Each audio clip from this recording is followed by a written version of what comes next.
Kuroniko and Ryota had been childhood friends who spent a lot of time together when they were young. One night, exactly 10 years earlier, Kuroniko and Ryota went out to look at the stars using a telescope. Kuroniko even claimed that she had seen an alien the day before. That night later became something Ryota deeply regretted. He believed he had made two serious mistakes. The first was not turning back at the right moment when he slipped while they were walking near a tall wall. The second mistake was grabbing Kuroniko's hand, which caused both of them to fall. Since that day, Ryota often spent his nights staring at the sky through a telescope, hoping that he might somehow see Kuroniko again. When he reached 11th grade in high school, Ryota planned to become part of a NASA research program. He wanted to get as close to space as possible and prove that aliens truly existed in the place Kuroniko had once described. He believed that this was the only way to atone for his mistake toward her. As a child, Kuroniko had firmly believed in the existence of aliens because she claimed to have encountered one herself, and she even said that she knew where they were. Ryota once asked Kuroniko to take him to that place, and she agreed on the condition that he would not tell anyone else about it. After that, Kuroniko led Ryota through a forest to a certain location. They had always played together, and Ryota genuinely liked Kuroniko. He thought he knew everything about her. However, when the topic of aliens first came up, Ryota could not immediately bring himself to believe her. When they arrived at their destination, Kuroniko said that the alien was there and that Ryota would believe her once he saw it. That was the day the tragic incident happened. Ryota later woke up in a hospital, and it was considered a miracle that he had survived the fall. Medical staff informed him that Kuroniko was also safe and receiving treatment at another hospital. Ryota then began to think about what he should say so that Kuroniko could forgive him. He felt that if he had believed in her story right away, she might have felt less alone. One day, as Ryota was about to be discharged from the hospital, he learned the truth. Kuroniko had fallen from a dam and had passed away instantly. Upon hearing this, Ryota broke down in overwhelming grief, and the medical staff tried to calm him. Ryota could no longer remember Kuroniko's real name. The only thing he clearly remembered was a small mole under her arm, and he kept calling out to her name in despair. One morning at school, Ryota's classmates informed him that he had achieved the highest score in the 11th grade mock exams. Ryota was confused because he believed he had only ranked third. Risa mentioned that Ryota was actually the top student that year. Ryota simply thanked her. His classmates wondered why Ryota always seemed distant toward girls. In reality, he was not being cold, he simply did not know how to interact with them. Not long after, a teacher entered the classroom and asked everyone to return to their seats. The teacher brought in a transfer student and introduced her to the class. The students were surprised, as transferring schools was known to be very difficult. When Ryota saw the new student, he was shocked. The teacher introduced her as Kuroha Neko. Ryota could hardly believe it, as the new student looked exactly like Kuroniko. He began to wonder whether Neko might actually be Kuroniko, especially since he had never seen Kuroniko's body. Ryota asked if Neko was truly alive, which shocked everyone in the classroom. Neko stated that it was the first time she had ever met Ryota. Ryota denied this and insisted that they had been childhood friends, assuming that she might not remember him. He was convinced that Neko was his childhood friend and claimed that he could prove it. But his words came out in an inappropriate and impulsive way. The entire class was stunned by his behavior. Ryota quickly realized that he had gone too far, and Neko reacted by striking him in anger. After that incident, his classmates began to think that Ryota had lost his mind from studying too much. Meanwhile, the girls gathered around Neko and complimented her uniform. Ryota began to suspect that he had mistaken her for someone else. Later, during swimming class, Ryota's class practiced diving in the pool. Some students made inappropriate comments, which made Ryota uncomfortable and upset. When Neko entered the pool, she suddenly panicked and was quickly helped by other students. She lay weakly by the side of the pool while teachers and students made sure she was safe. Soon after, it was Risa's turn to practice diving. Unexpectedly, the pool's drain cover had come loose, and Risa's leg was pulled into the opening, leaving her unable to free herself. She struggled to hold her breath while the female teacher instructed others to alert the pool staff to shut down the pump. The teacher entered the pool to rescue Risa and kept trying to pull her free.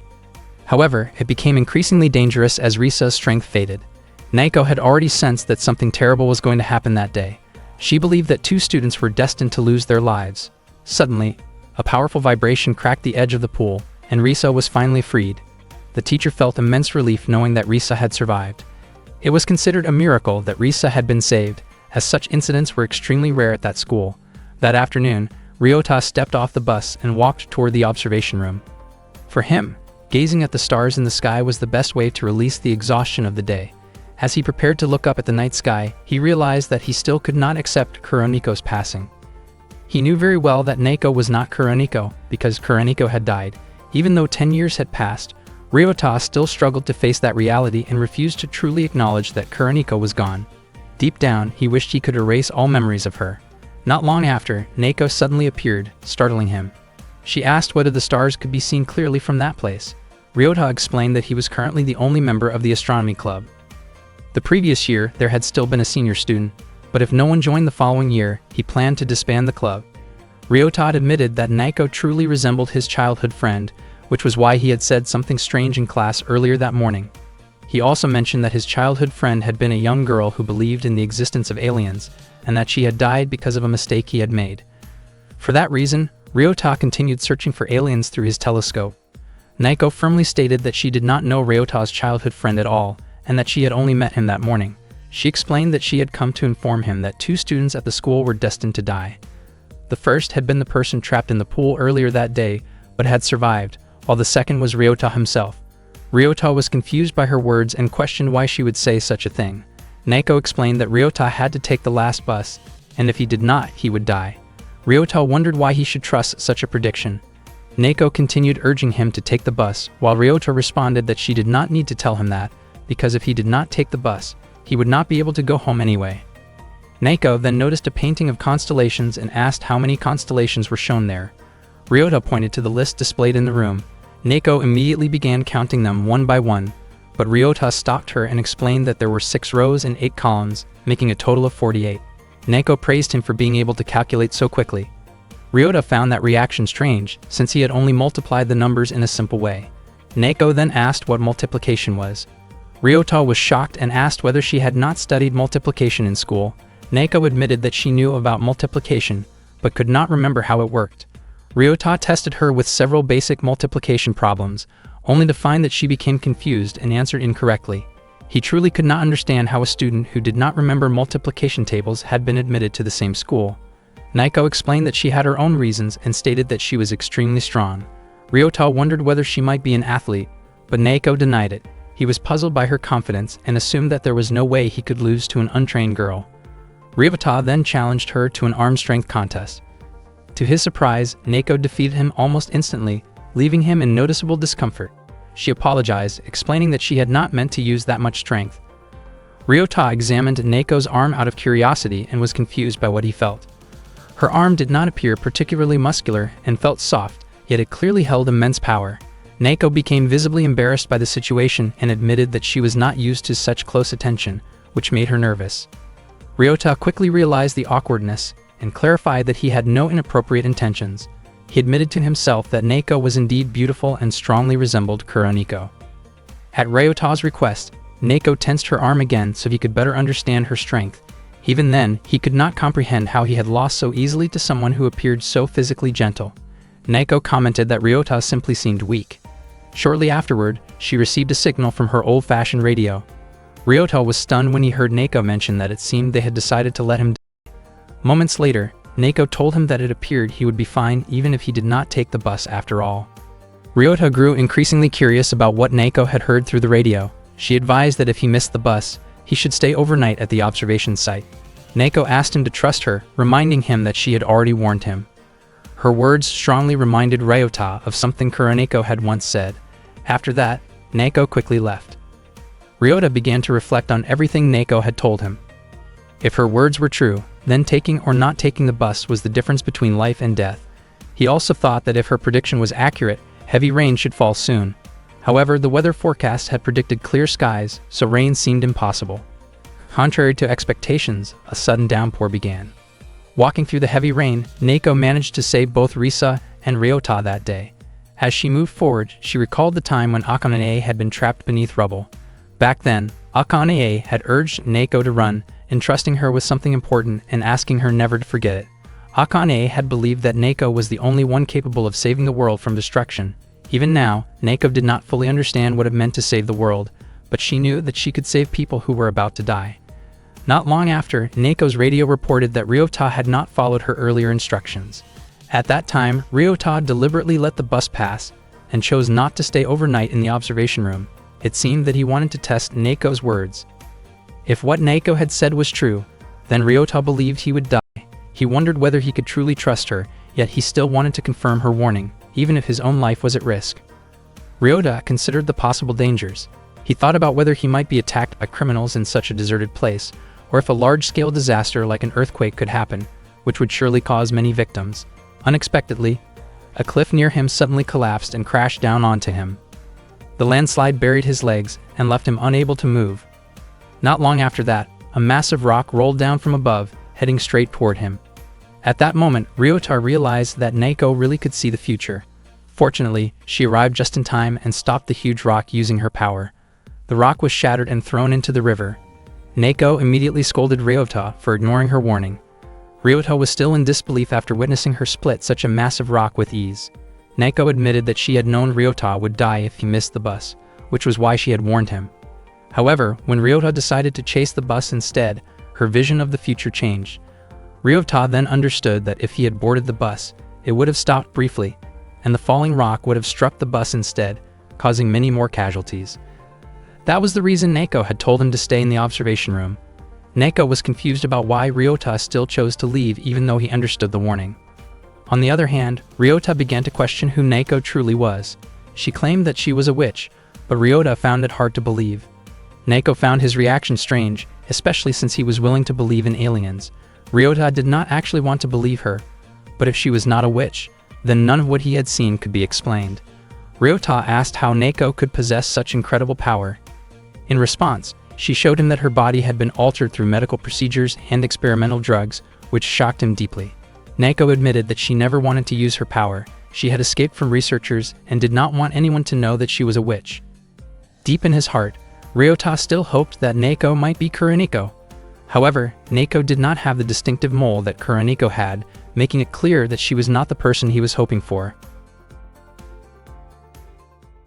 Neko did not want anyone to find out that she was a witch, because if she were ever captured, her life would be taken. She begged Ryota not to tell anyone about it. Neko then walked away, and when Ryota called out to her, she asked him not to come near her again. She said that she was not the childhood friend he remembered, but merely a stranger. When Ryota and Kuroniko were still children, they often spent time watching constellations together. Kuroniko truly enjoyed gazing at the beautiful star-filled sky. The following week, their school had planned a field trip to the sea. Ryota knew that Kuroniko had never seen the ocean before, so he was sure she would be excited about the trip. However, she denied it, even though she had secretly prepared a swim ring in anticipation of swimming in the sea. Unfortunately, Kuroniko passed away before she ever had the chance to see the ocean. Ryota had dreamed about those childhood memories many times since then. Ryota woke up from his sleep and immediately went to the kitchen to prepare breakfast. His thoughts were still stuck on Kuroniko. Sadly, Neko did not have the same beauty mark that Kuroniko once had, yet he still could not fully shake the feeling that they might be connected somehow. From that moment on, Ryota decided to learn more about Neko. That day, Neko did not come to school. The teacher asked Ryota to deliver a transfer form to her and told him it had to be returned the next day. The teacher mentioned that Neko seemed to live somewhere near the observatory. In addition, the teacher also entrusted Ryota with the field trip guide for the upcoming trip next week. After school, Ryota set out to find Neko's address. However, after walking for quite a while, he could not find any houses in the area. Not long after, several vehicles from the defense forces passed by. Ryota did not understand what they were doing there, and he wondered if something serious had happened. At the same time, he noticed two girls being detained inside one of the vehicles. It turned out that the address the teacher had given him was merely a scenic viewpoint. If the lab were searching for her, Neko would never have given her real location. Ryota then noticed a village nearby. That village was supposed to have been submerged in the past, but the dam project had been cancelled. Without hesitation, Ryota climbed over the fence and entered the village. He suddenly heard Neko's voice singing. Following the sound, he found her hanging laundry outside. Ryota greeted her, which startled Neko. She became visibly embarrassed when she realized he had come to see her. Neko asked why he was there, and Ryota explained that the teacher had asked him to deliver the transfer form, which needed to be returned the next day. Neko said she no longer needed the form, because the person who was supposed to lose her life had survived, so there was no reason for her to attend school anymore.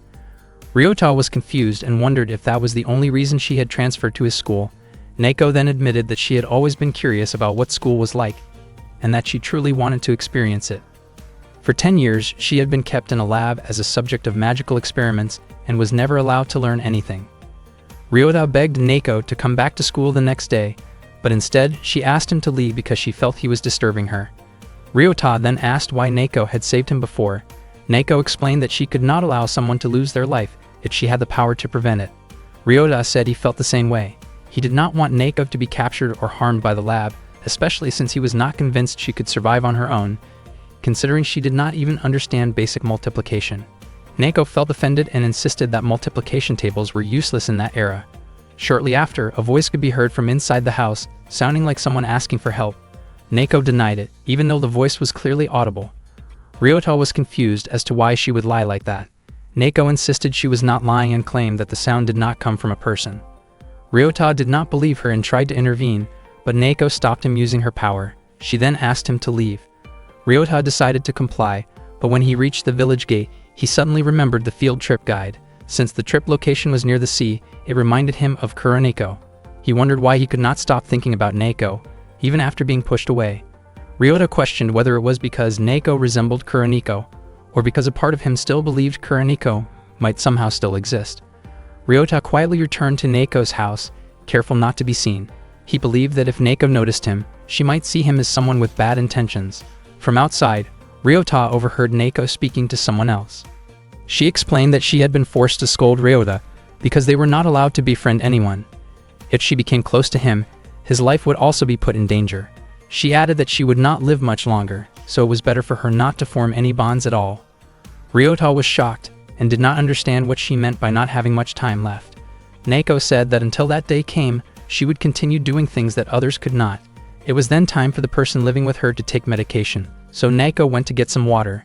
As soon as Neko left the room, Ryota quietly slipped inside. He was curious about who she had been talking to earlier, especially since he had not heard a single response from the other person. For a moment, he even wondered if Neko had been talking to herself. To his surprise, Ryota found a young girl lying on the bed. He wondered what had happened to her, why she was not moving, and whether she was still alive, as her appearance was eerily still. Ryota wondered whether the girl was nothing more than a doll shaped like a human, so he tried to touch her to make sure. Suddenly, Neko appeared and explained that Kana was actually alive. Ryota was startled and apologized, saying that he only wanted to confirm what he was seeing.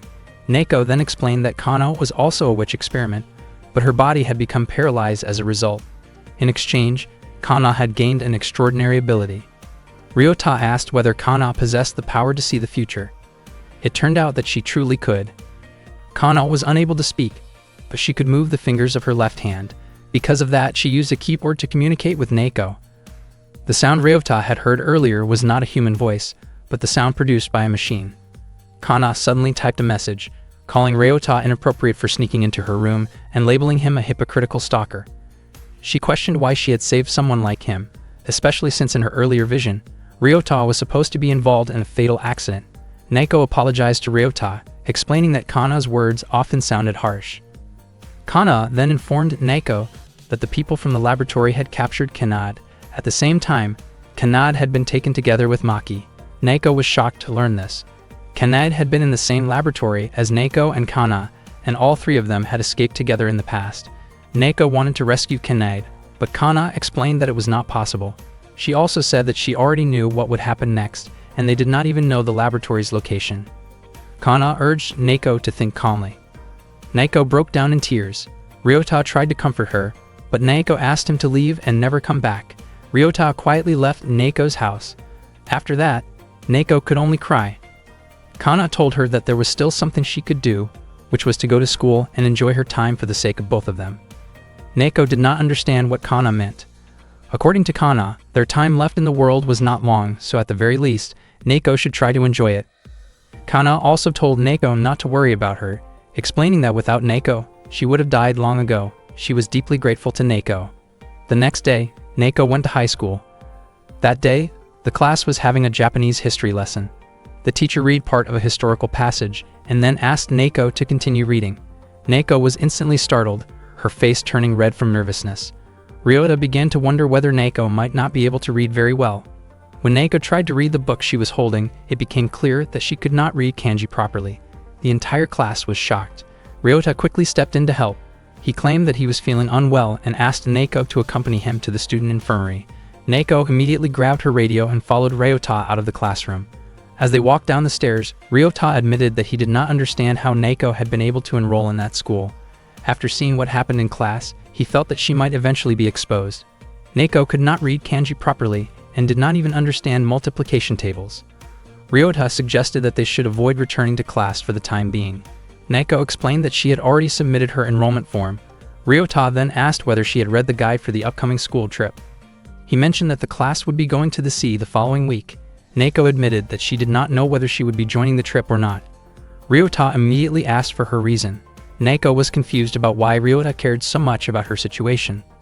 Ryota explained that when he was younger, a childhood friend of his had always wanted to see the ocean.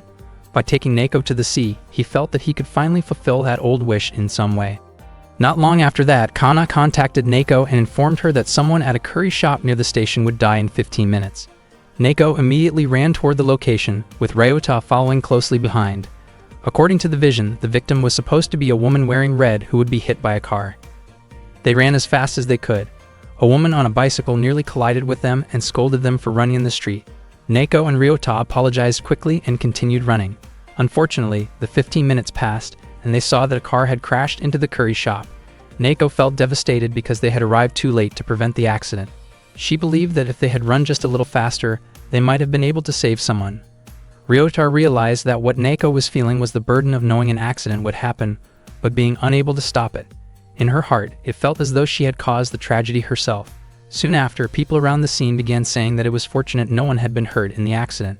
They explained that the driver had suffered a sudden problem while driving, but luckily there had been no pedestrians nearby.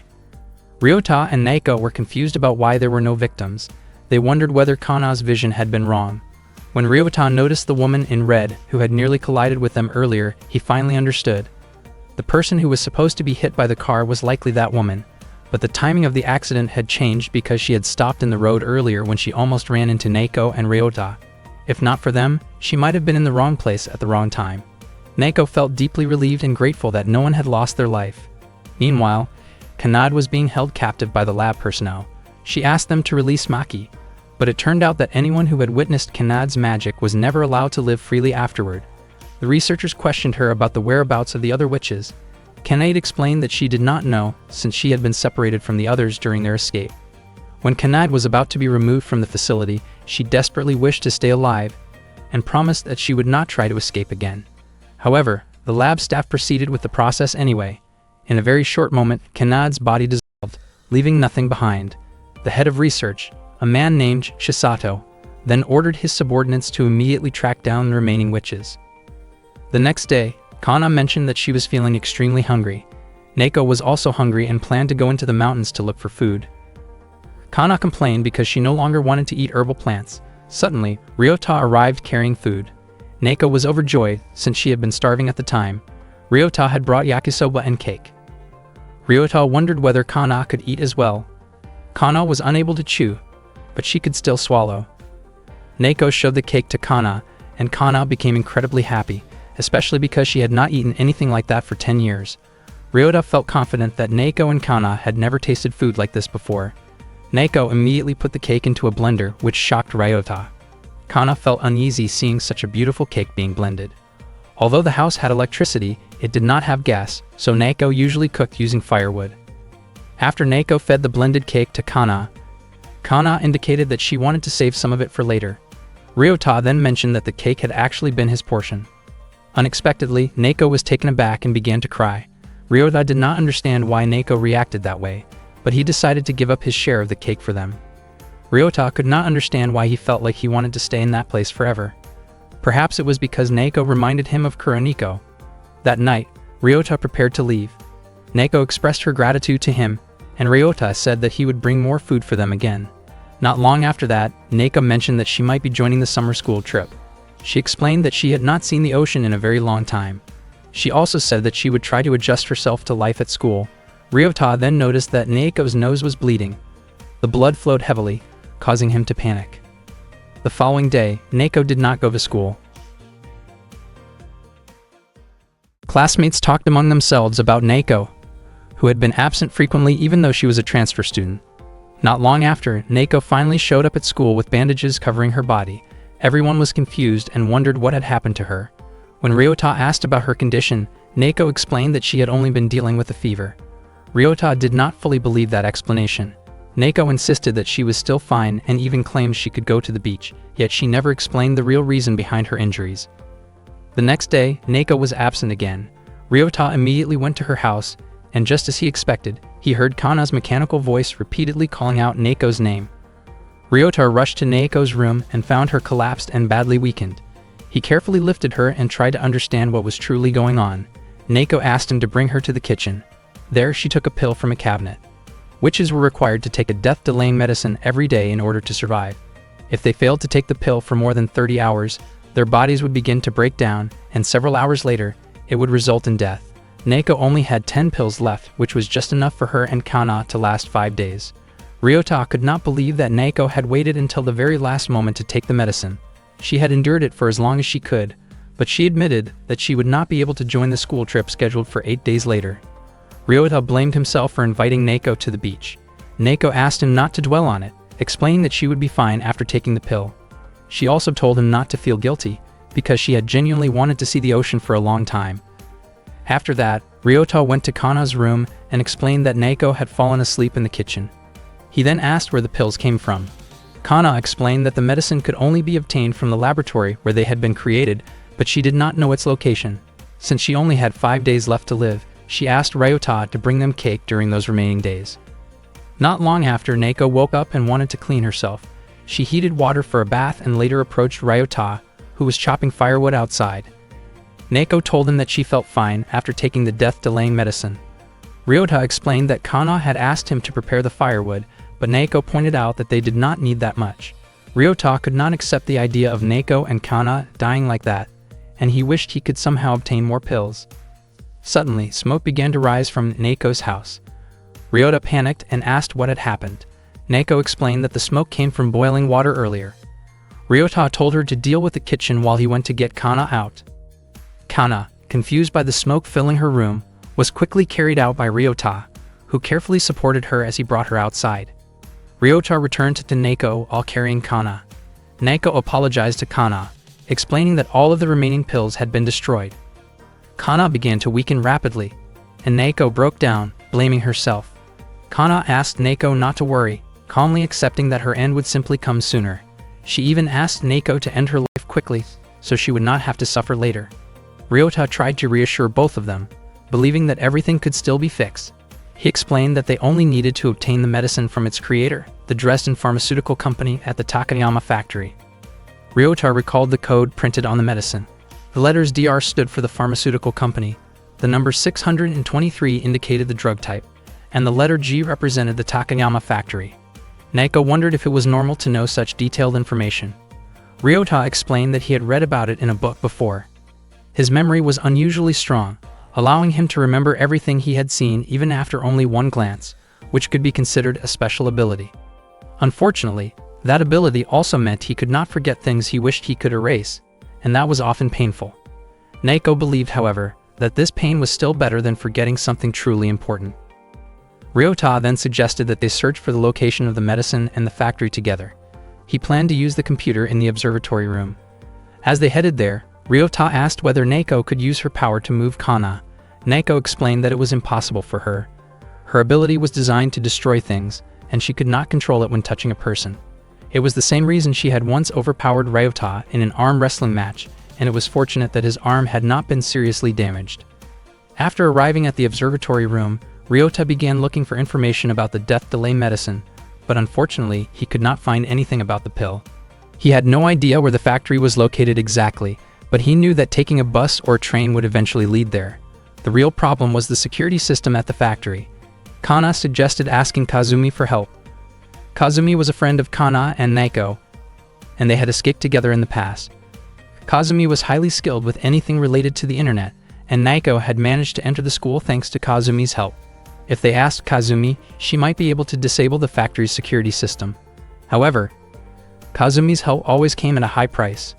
Ryota found it strange that even though Kazumi was Naoko's friend, payment was still required. It turned out that Kazumi was not asking for money, but for death delay pills as compensation. Ryota realized that this was no different from Naoko trading her life to ask for help. He also understood that this meant Neko and Kana were risking their lives just to help him. At that moment, they had no pills left, and to pay Kazumi, they would have to split the stolen pills. Neko immediately contacted Kazumi, explaining her concern that continued communication might lead to them being captured. Neko asked for help, and Kazumi requested pills as payment. Neko explained that she was going to the death delay pill factory and promised to pay once she obtained the pills. Kazumi quickly understood that Neko wanted her to shut down the factory's security system. Kazumi showed interest, but only if she received half of the pills Neko planned to steal. Hearing that condition, Ryota thought Kazumi was being greedy. Kazumi was surprised to hear Ryota's voice and questioned why Neko was involving an outsider in such a dangerous matter, especially since involving others could lead to serious consequences. Ryota admitted that he was already aware of the risks. He then asked whether Kazumi was truly capable of disabling the security system. Kazumi reacted confidently, suggesting that her abilities allowed her to do things far beyond what normal people could manage. Ryota worried that such power could cause even bigger problems. Suddenly, Kana warned Neko that if she went any further, she would be targeted and face a fatal outcome. Kana strongly opposed Neko going to the factory. Meanwhile, one of Chisato's subordinates, Korofuku, reported that someone was investigating the code related to the death delay pills. That person was disguising their IP address, entering as an anonymous user, and using an overseas proxy. Chisato stated that capturing all the witches would bring everything to an end. He then ordered Saori to eliminate every witch who had escaped without exception. Chisato made it clear that failure would not be tolerated. At that time, Neko questioned why she was destined to die. Kana explained that Saori would ambush her at the factory. Saori was a witch ranked AA. The highest witch rank was AAA, while the lowest was C. Neko, Kana, and Kazumi were ranked B or lower. Neko concluded that they were being discarded because they were considered failures. Saori was capable of using A-class magic, which they could not defeat. Ryota asked about the accuracy of Kana's future visions. Neko explained that when rounded, Kana's visions were always correct, but the future could still change if they took action. Kana explained that if her vision was incorrect, she would see a new future, and if she saw nothing at all, it meant the future would remain unchanged. Neko pointed out that because they now knew an ambush was coming, they had a chance to change the future. However, Ryota worried that if the enemy knew Neko was coming, the lab staff might already have moved the pills. Ryota asked Kazumi to give pills to Neko and Kana. Kazumi was confused by this request and questioned whether Ryota wanted her condition to worsen even faster.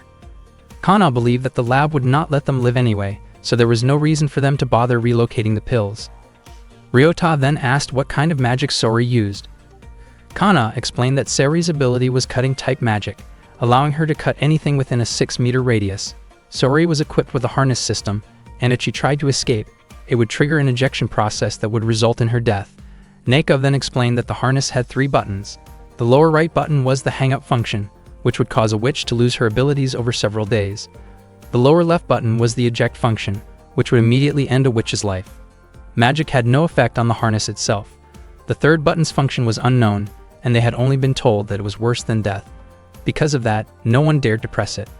Kana spoke again about her future vision and, after considering their plan, once more tried to stop Neko from going to the factory. Neko asked whether Ryota would also die, and Kana stated that Ryota would likely survive.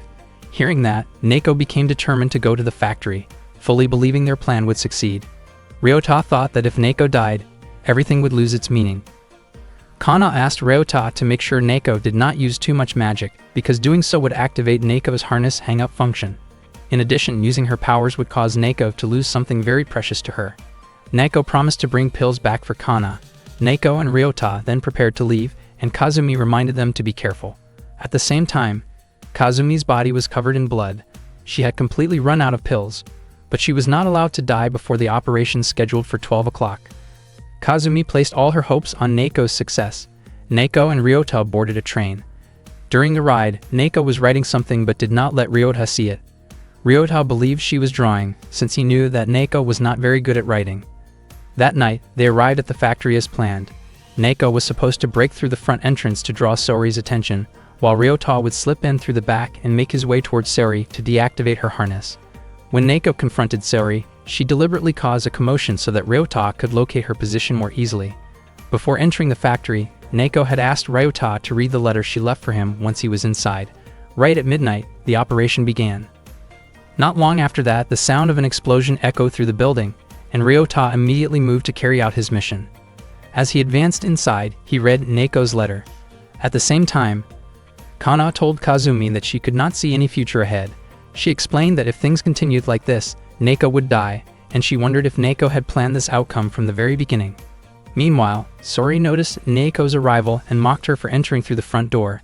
She dismissed Neko as a powerless witch who could not kill anyone and declared her intent to end the fight in a brutal way. In her letter, Neko explained that she would keep Sori distracted. She asked Ryota to find the pills and escape as quickly as possible. She specifically told him not to try to save her, believing that her life would be more meaningful if it could help Kana and Kazumi survive. As Ryota read on, he realized that Neko had intended from the start to use herself as bait. Even so, Ryota refused to accept the idea of letting Neko die. At that same moment, Kana was shocked when a new vision appeared before her eyes. In it, she saw that Ryota would also lose his life. Back at the confrontation, Sori activated her cutting magic, narrowly missing Neko. Neko pleaded with Sori to stop and questioned why they had to keep trying to destroy each other. Sori's attack tore through Neko's clothing, and when Neko dropped an object from above, Sori managed to destroy it before it could have any effect. Soon after, Ryota reached the place where Sori and Neko were fighting.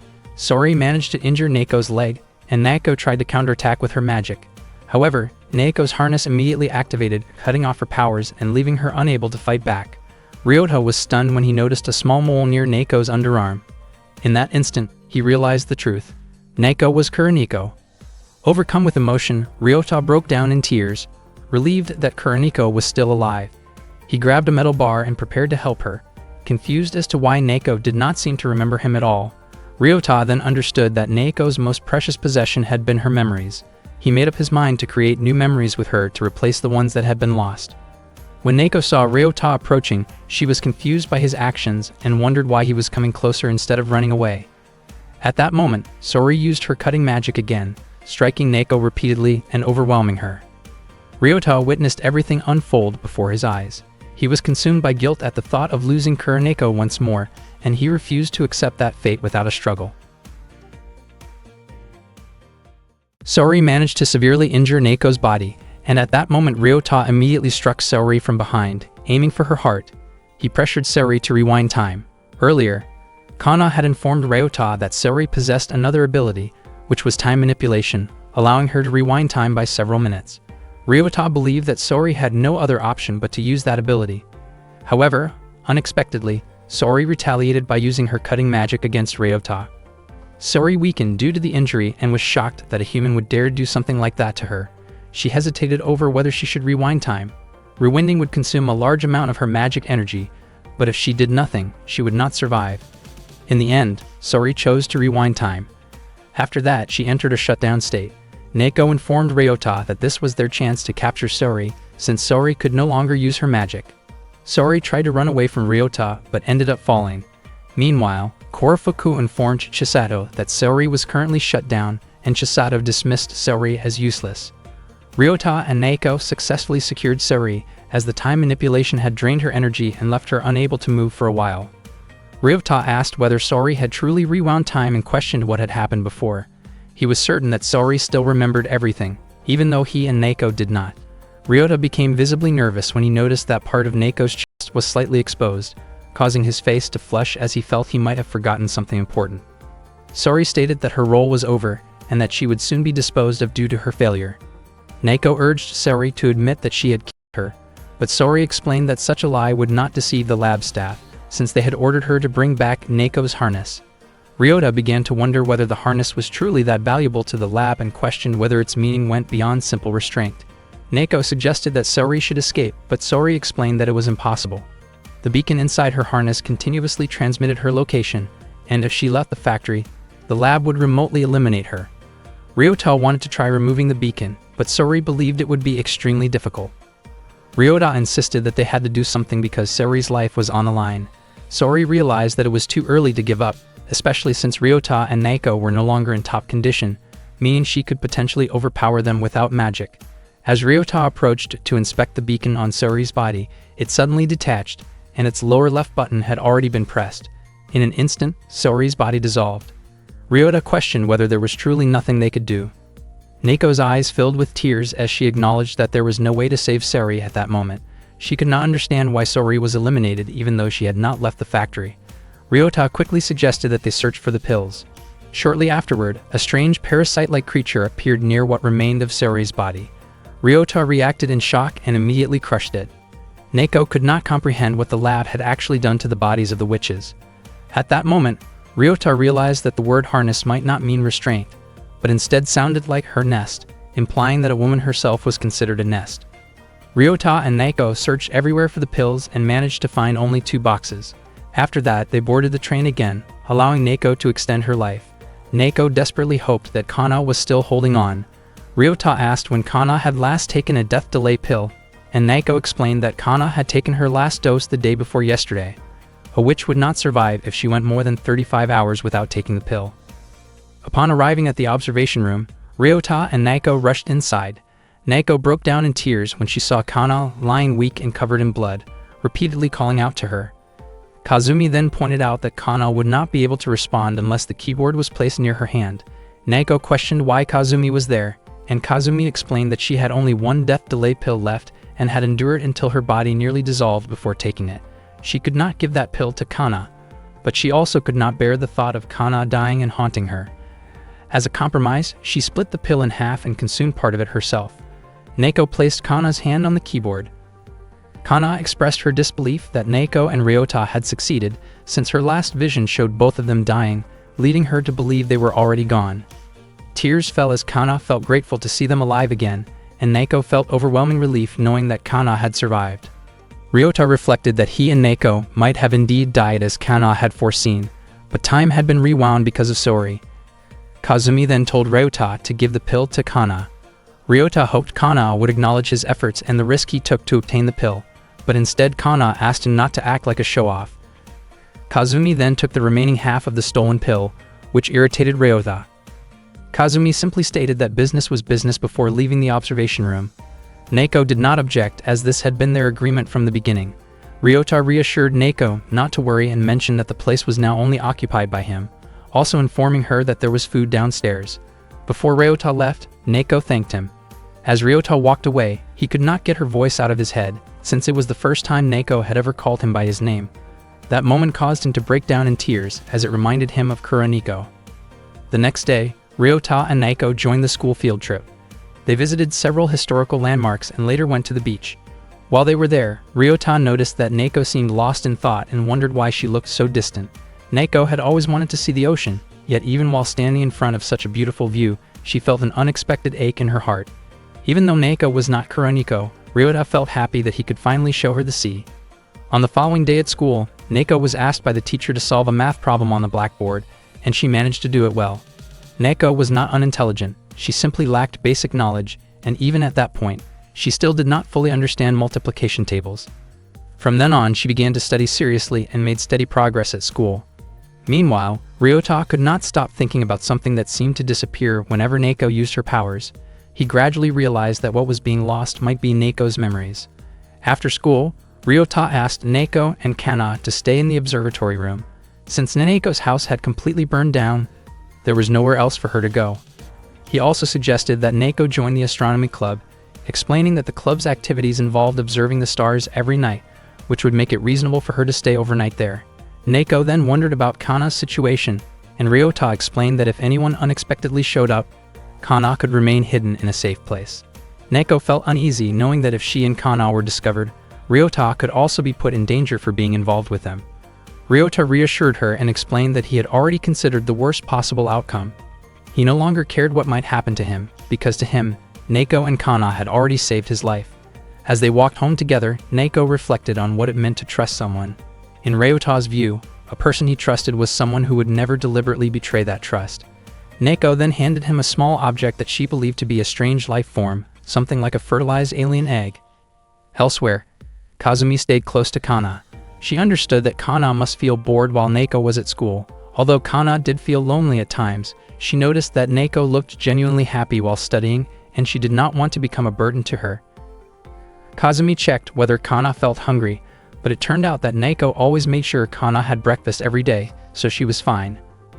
Kazumi made a careless remark about Kana's situation, which made Kana clearly uncomfortable and defensive. Not long after that, Neko and Ryota arrived and were surprised to see Kazumi there. Kazumi explained that she simply wanted to check on Kana and then decided to move with them to the observatory. Later, Ryota suggested that Neko take a bath to rest and refresh herself. The facility they used was shared, but strict rules and boundaries were still in place. An unexpected series of misunderstandings followed, caused mostly by Kazumi's impulsive behavior and poor timing.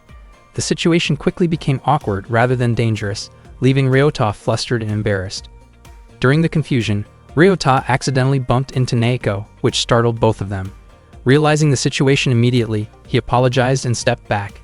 Neko felt strange afterward, unable to explain why her heart was suddenly racing, and she chose to leave to calm herself down. Ryota was left feeling deeply regretful, realizing that his lack of focus had caused unnecessary discomfort and misunderstanding. Meanwhile, Chisato interrogated one of the witches in order to find out the whereabouts of the others. The witch revealed information about Neko, explaining that she had asked Kazumi for help so she could enroll in a school. The witch was willing to share this information because Chisato had promised her medication and an end to her suffering. At the same time, Kazumi and Neko were preparing to go to sleep. Kazumi curiously wondered what Ryota thought about Neko's appearance. Ryota felt confused about why Kazumi had decided to place her mattress next to Neko's. Kazumi explained that she could no longer stay at her previous place because laboratory personnel had started surveying the nearby dam, so she decided to live together with Kana and Neko instead. Ryota was surprised by how casually Kazumi made that decision. Kazumi pointed out that Ryota did not really have the right to refuse, since he still owed her for past assistance, and she planned to stay in the observatory room as a form of repayment. Neko did not fully understand what they were talking about. Ryota approached Kazumi and made a teasing remark that annoyed her, as she felt she had already been very open with him before. Frustrated, Kazumi reacted harshly, which left Ryota no choice but to back down. In the end, he allowed Kazumi to stay there until she could find a new place to live. Ryota felt uneasy about the possibility of outsiders frequently coming and going from the observatory. Kazumi told him not to worry and hinted that he would understand the situation better the next day, after which she quickly went to sleep. Later at home, Ryota examined an object that was said to be an alien baby. He believed that some form of data might be stored inside it. However, he was afraid to activate it because he worried that doing so might allow its location to be tracked. Ryota began to wonder whether the object was connected to the parasite inside Saori's body. He considered the possibility that the term fertilized alien egg was just an abstract label for something else entirely. For a long time, Ryota had gazed into the night sky searching for aliens, yet now he found something resembling an alien artifact right in front of him. He desperately wanted to turn it on, but knew he would have to do so in a distant city to stay safe. The next day at school, the teacher introduced a new transfer student, who turned out to be Kazumi. Many of the male students were excited by the arrival of the beautiful newcomer. Kazumi approached Ryota and mentioned that she planned to join the astronomy club. Meanwhile, Chisato was with his subordinates cleaning up the laboratory when Takachiho called him. Chisato immediately went to meet him. Takachiho asked whether Chisato understood how dangerous it was to let witches roam freely. Chisato explained that there had been 27 witches who escaped during a transfer. 8 had been recaptured, 5 bodies were found after they ran out of medication, and the rest were assumed to have met similar fates due to the lack of pills. Takachiho questioned why Chisato had failed to prevent the theft of the medication despite using an AA rank witch. Elsewhere, Ryota scolded Kazumi for acting recklessly by enrolling at his high school. Kazumi explained that she had falsified her records to show that she came from a national academy in Austria. She mentioned that she had German ancestry and could speak German fluently, and that the academic standards there were far higher than Japan's national exams. At that time, Takachiho reminded Chisato that he had responsibilities beyond dealing with witches and was not allowed to delay them. Chisato insisted that he had not neglected that work and had already begun preparing his next move. At the same moment, a girl knocked on the door of the observatory room. She turned out to be a witch sent by Chisato. The girl was also a transfer student and wanted to join the astronomy club. Her name was Kotori. Chisato had deliberately sent only one witch, fearing that sending more could increase the risk of rebellion, which would be extremely dangerous. Ryota asked Kotori to fill out the astronomy club registration form. Kotori was an AA+ rank witch, and Chisato believed that nothing would go wrong. Unexpectedly, after hearing Chisato's report, Takachiho chose to dismiss him from his position. Kotori, a new transfer student, wanted to join the astronomy club. She had already completed the club registration form and handed it to Ryota. Kotori then asked whether the people there were members of the astronomy club. Kazumi admitted that she was a member, even though she had technically joined just that day. Kotori greeted her politely, since she was a first-year high school student and wanted to show respect. Kazumi was surprised by Kotori's appearance and reacted with excessive curiosity, which made Kotori uncomfortable. Kotori quickly asked her to stop. Ryota found it strange that Kazumi often made comments about physical appearances, and he casually remarked that Kazumi should not compare herself to others. Kazumi became annoyed and reacted strongly, startling everyone in the room. Kotori then asked whether the girl lying on the floor was also a club member. Kana explained that she served as the club's mascot and oddly requested to be treated like an object rather than a person. After that, Neko introduced herself and greeted Kotori as well. Kotori asked Ryota about the activities of the astronomy club. Ryota explained that they usually observe stars through a telescope, and that the previous year he had gone up a mountain with upperclassmen to enjoy the night sky. Hearing this made Kotori very excited, and she expressed her desire to experience it herself. Ryota suggested holding a welcome event for the new member by doing a nighttime observation the next day. Kotori agreed immediately, but Kazumi and Kana were reluctant. Ryota insisted, explaining that participation was required if they wanted to remain in the club. Kana was surprised that Ryota spoke so firmly. Kazumi teased Ryota in a playful but inappropriate way, implying there were more entertaining things to do at night than stargazing. Ryota became flustered and confused by Kazumi's behavior. Suddenly, the desk and benches nearby were destroyed. Neko apologized, explaining that she had lost control of her magic. Kotori was shocked and asked what had just happened. Ryota brushed it off by saying it was caused by a sudden gust-like phenomenon and quickly changed the subject. He reminded everyone to wear warm clothes the next day because it would be very cold on the mountain. Kana suddenly asked where they were going, wondering why they were acting as if they lived there. Neko silently signaled her to stop talking. Kotori then excused herself, saying she had something to take care of. Kana asked Neko to take her to the restroom, and Neko carried her. Kotori kindly opened the door for them. Kazumi noticed that Ryota kept glancing at Kana and teased him again in an awkward manner. Ryota thought it must be difficult for Neko to handle everything on her own, but he knew it would not be appropriate for him to help with such matters. Kazumi continued teasing Ryota with suggestive remarks, which made him uncomfortable. Ryota wondered why Kazumi had been acting that way since the day before and commented that she did not need to force herself to talk like that. Kazumi was taken aback and felt embarrassed, wondering if being inexperienced was somehow a bad thing. Ryota reassured her that it was not bad at all and that she did not need to exaggerate her behavior. Kazumi explained that she was simply trying to do her best in her own way. Ryota wanted to ask Kazumi something, but she assumed he was about to comment on her appearance again. When Ryota made a careless guess, Kazumi became angry and tried to lash out. Ryota stopped her and reminded her of Kana's earlier words, that Neko would lose something precious if she used her magic too often. Ryota believed that what Neko was losing had to be her memories. Kazumi did not know the full details, but she believed that Neko might have lost memories she considered unimportant, or perhaps even memories she never wanted to lose. In reality, the experiments performed on Neko had been extensive. She had lost almost all memories from her childhood and could no longer remember what her parents looked like. The next night, Ryota and the others walked up the mountain together. The sky was incredibly beautiful. Ryota carried Kana on his back. Kana felt a little guilty, thinking she might be too heavy, but Ryota said he was already used to it, and joked that soon she might weigh no more than his school bag. Hearing that made Kana blush. Kazumi asked what Neko was looking at. Neko explained that she was observing the summer triangle, made up of Vega from the Lyra constellation, Deneb from Cygnus, and Altair from Aquila. She explained it in great detail, exactly the way Kuroniko used to when she was with Ryota. Neko herself was confused about why she knew all of this. Ryota began to suspect that Neko might truly be Kuroniko. After reaching the top, they set up the telescope.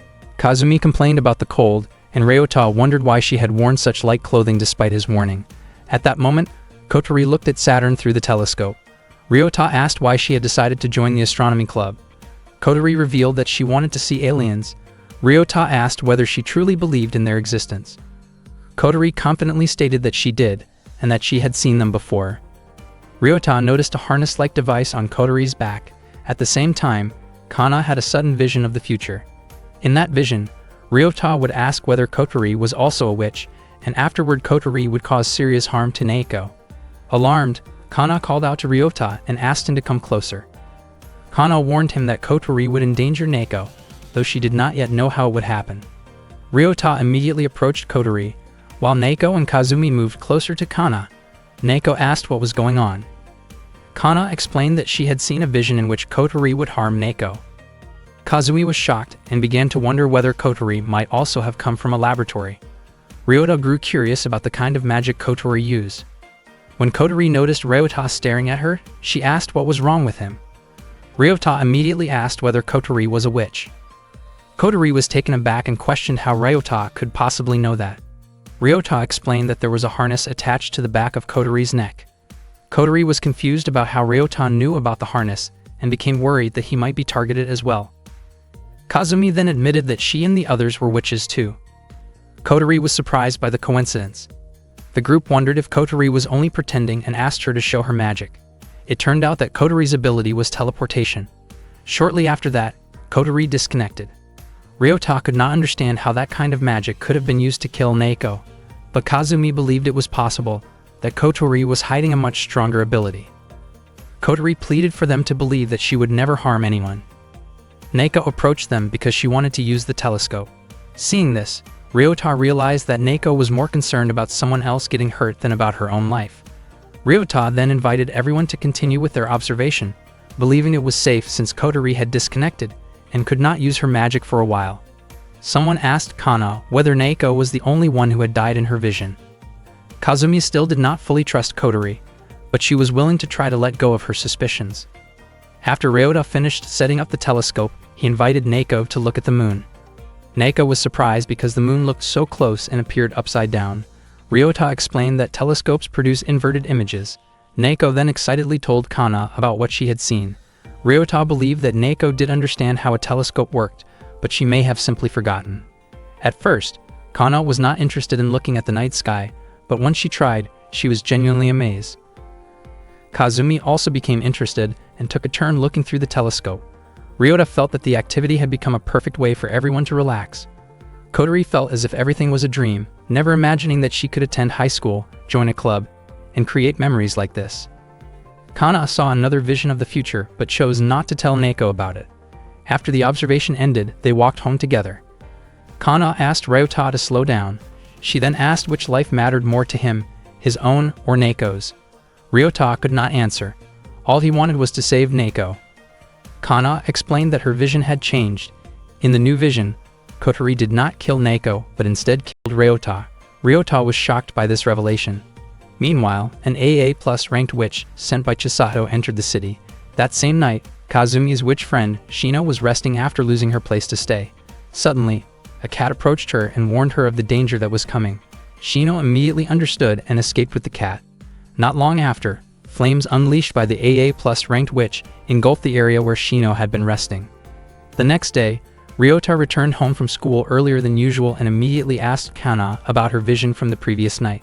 At first, Kana had seen Neko being killed near a large lake in the area, with Kotori standing beside her and smiling. Then the vision changed. At the same location, Neko was alive, but Ryota was the one who died. That event was likely to happen that very night. Ryota decided that they should avoid the lake. Unfortunately, Kana's vision did not change even after that decision. It seemed that there was some unavoidable reason forcing them to go there. Kana did not want Neko to know, because Neko would definitely try to find a way to save Ryota. Kana admitted that she did not care if Ryota died, and that the only thing that mattered to her was not losing Neko. Ryota understood. He thought that if Kana truly did not care about him, she would not have shared the vision at all. Ryota believed Kana told him so that he would find a way for both of them to survive. Kana mentioned that when Ryota died in the vision, Neko was bound to that area. Before long, Neko and the others arrived. Neko wondered why Ryota had not told her that he was leaving school early. Kazumi had intentionally brought Kotori with her so Ryota could question her. Ryota asked whether Kotori had escaped like the others. Kotori admitted that she had escaped together with Chie. Kazumi recognized Chie and knew that she used the same type of magic as her. Kazumi asked whether Chie was safe, but it turned out that Chie had just died. Kazumi accused Kotori of killing Chie to take her pills. Kotori was shocked by the accusation. Neko asked Kazumi not to accuse Kotori without clear proof. Kazumi admitted that she suspected Kotori because, in Kana's vision, Kotori would kill Neko. Kotori denied it, but Kazumi was unsettled by the strange expression on Kotori's face. Ryota then remembered Kana mentioning that Kotori had smiled after killing someone in her vision. Ryota thought that if Kotori truly intended to kill Neko and the other witches, there would have been no reason for her to go through the trouble of enrolling in high school and joining the astronomy club. Not long after that, Kazumi received a call from Shino. Shino was asking for help and desperately wanted Kazumi to save her from an AA+ rank witch who was chasing her. She explained that 2 of her friends had already lost their lives because of that witch. Shino begged Kazumi to help her as soon as possible. Neko immediately said that she would go to Shino's location. Shino mentioned that she was currently in a park near the lake. Kana quickly asked Ryota to stop Neko. Ryota immediately stepped in front of her and tried to block her from leaving. He mentioned that according to Kana's earlier vision, the location was near the edge of the lake. Even so, Neko refused to let anyone stop her from trying to save her friend. Ryota realized that Neko simply could not stand by and allow her friend to be killed. Neko threw a table toward Ryota and kept running while Kotori chased after her. Kazumi handed a radio to Ryota so she could guide him from a distance. Kana then stated that Kotori was the one who would end up killing Neko. At that moment, Kazumi prepared to use her magic to help both Ryota and Neko. Soon after, Neko and Ryota arrived at the lake. In the end, the 2 of them went there together, even though the situation was extremely dangerous because they wanted to save Shino. Not long after that, Kazumi informed them that Shino was on the north side of the park. Ryota was surprised that Kazumi could see her location. It turned out that Kazumi was using her magic to hack into the park's CCTV system. Ryota then asked Kazumi to locate Kotori as well, because based on Kana's vision, Kotori had to be somewhere nearby. Kazumi checked every angle of the CCTV cameras to search for Kotori. Suddenly, she told Ryota and Neko to hide near the stairs. Kazumi did not expect the lab to send an AA+ rank witch. She warned Ryota and Neko to stay hidden because the one chasing Shino was Kikako. Kikako kept getting closer, and at that point, Shino was truly terrified. The battery of her radio had run out, and she could only hope that someone would come to help her. Kazumi informed Ryota that Kikako used a cannon-type magic. Even though Kikako was an AA+ rank witch and only relied on a single spell, the power of that weapon was extremely overwhelming. Kikako then fired his magic and destroyed the structure in front of him. It was the first time Ryota had ever witnessed such an incredibly powerful spell. Neko refused to keep hiding because if they did not get closer, her magic would not be able to reach the enemy. Ryota did not expect Neko to confront Kikako directly. Neko believed that the witch who was trying to escape was only rank B and relatively weak, so they needed to protect each other. At the same time, Shino said goodbye to a cat that had been staying by her side and worrying her. When Kikako finally arrived, she tried to run away. Unfortunately, Kikako's magical explosion struck her, causing fatal injuries. Shino lost her life at the scene, and Neko was overwhelmed with grief as she witnessed her friend fall right in front of her eyes. Neko was deeply saddened because she had failed to save Shino. Everything had happened so fast that neither she nor Ryota had been able to do anything. Ryota explained that Neko was not actually Kikako's target, so in his opinion, there was no need for her to confront him. He also wondered how many operatives the lab people really had. Ryota and Neko were both shocked when they saw Kikako forcibly pulling the harness from Shino's body. Shino had become the 3rd victim. Neko was overwhelmed with anger and vowed that she would never forgive Kikako. She tried to approach him, even though Ryota attempted to stop her. Neko remained determined and refused to back down. Left with no other choice, Ryota pressed the hang-up button to cut the connection, preventing Neko from fighting Kikako, knowing that such a confrontation would only put her life in danger. He urged her not to seek revenge and instead use the opportunity to help the others. Not long after that, Kazumi reported that a group of people was heading toward Ryota's location. She told him to take Neko and leave immediately. News about the harness had already spread, so any girl around Neko's age was being checked around the neck area. Just as Ryota was about to leave, Kazumi unexpectedly stopped him after noticing Kotori nearby. At that moment, Kotori arrived while calling out for Shino. Neko asked Ryota to focus on saving Kotori, while she distracted Kikako. Kikako noticed Kotori's voice, and Neko stepped forward to draw his attention. Kotori was visibly frightened, and Ryota quickly came to her side and guided her into hiding. Neko demanded that Kikako turn back, while Ryota and Kotori observed from a distance. Kazumi could not understand what Ryota had said to Neko, believing that Kikako was not someone who could be reasoned with calmly. Hikako then mentioned the number 4, indicating a 4th victim. Kazumi grew frustrated and questioned why they did not simply escape, since Naoko had no real chance of defeating Kikako. Ryota believed otherwise. He explained that both he and Naoko thought it might be possible to get through everything without fighting. Kikako's attacks were not as terrifying as they first appeared, and his magic had a weakness. Naoko was able to avoid Kikako's attacks with relative ease. It became clear that Kikako's magic required a long recharge time, especially after stronger shots. That delay created an opening. If Ryota and Naoko could use that moment to get behind him, they would have a chance to press the button on his harness. Kana questioned whether Ryota was planning to risk his life. Ryota admitted that he would obviously avoid that, since he had no intention of dying. At that point, Kazumi temporarily blocked police radio communications and filed multiple emergency reports, effectively sealing off the park area. She urged Ryota to act quickly. However, Ryota suddenly lost sight of Kotori and began searching for her. He then found Kazumi tying herself to a pole. Kotori was startled when Ryota approached her. He asked why she had tied her own hands. Ryota recalled Kana's earlier vision that showed Naoko bound somewhere nearby. That realization made him understand that Kotori intended to switch places with Naoko to save her. Kotori no longer cared if Kikako would end her life, since she believed she would not survive much longer anyway, due to running out of pills. She did not want to extend her life by relying on medication or the sacrifice of others. What she truly wanted was to experience a normal school life. She had felt genuinely happy, even though she had only spent 2 days in the astronomy club.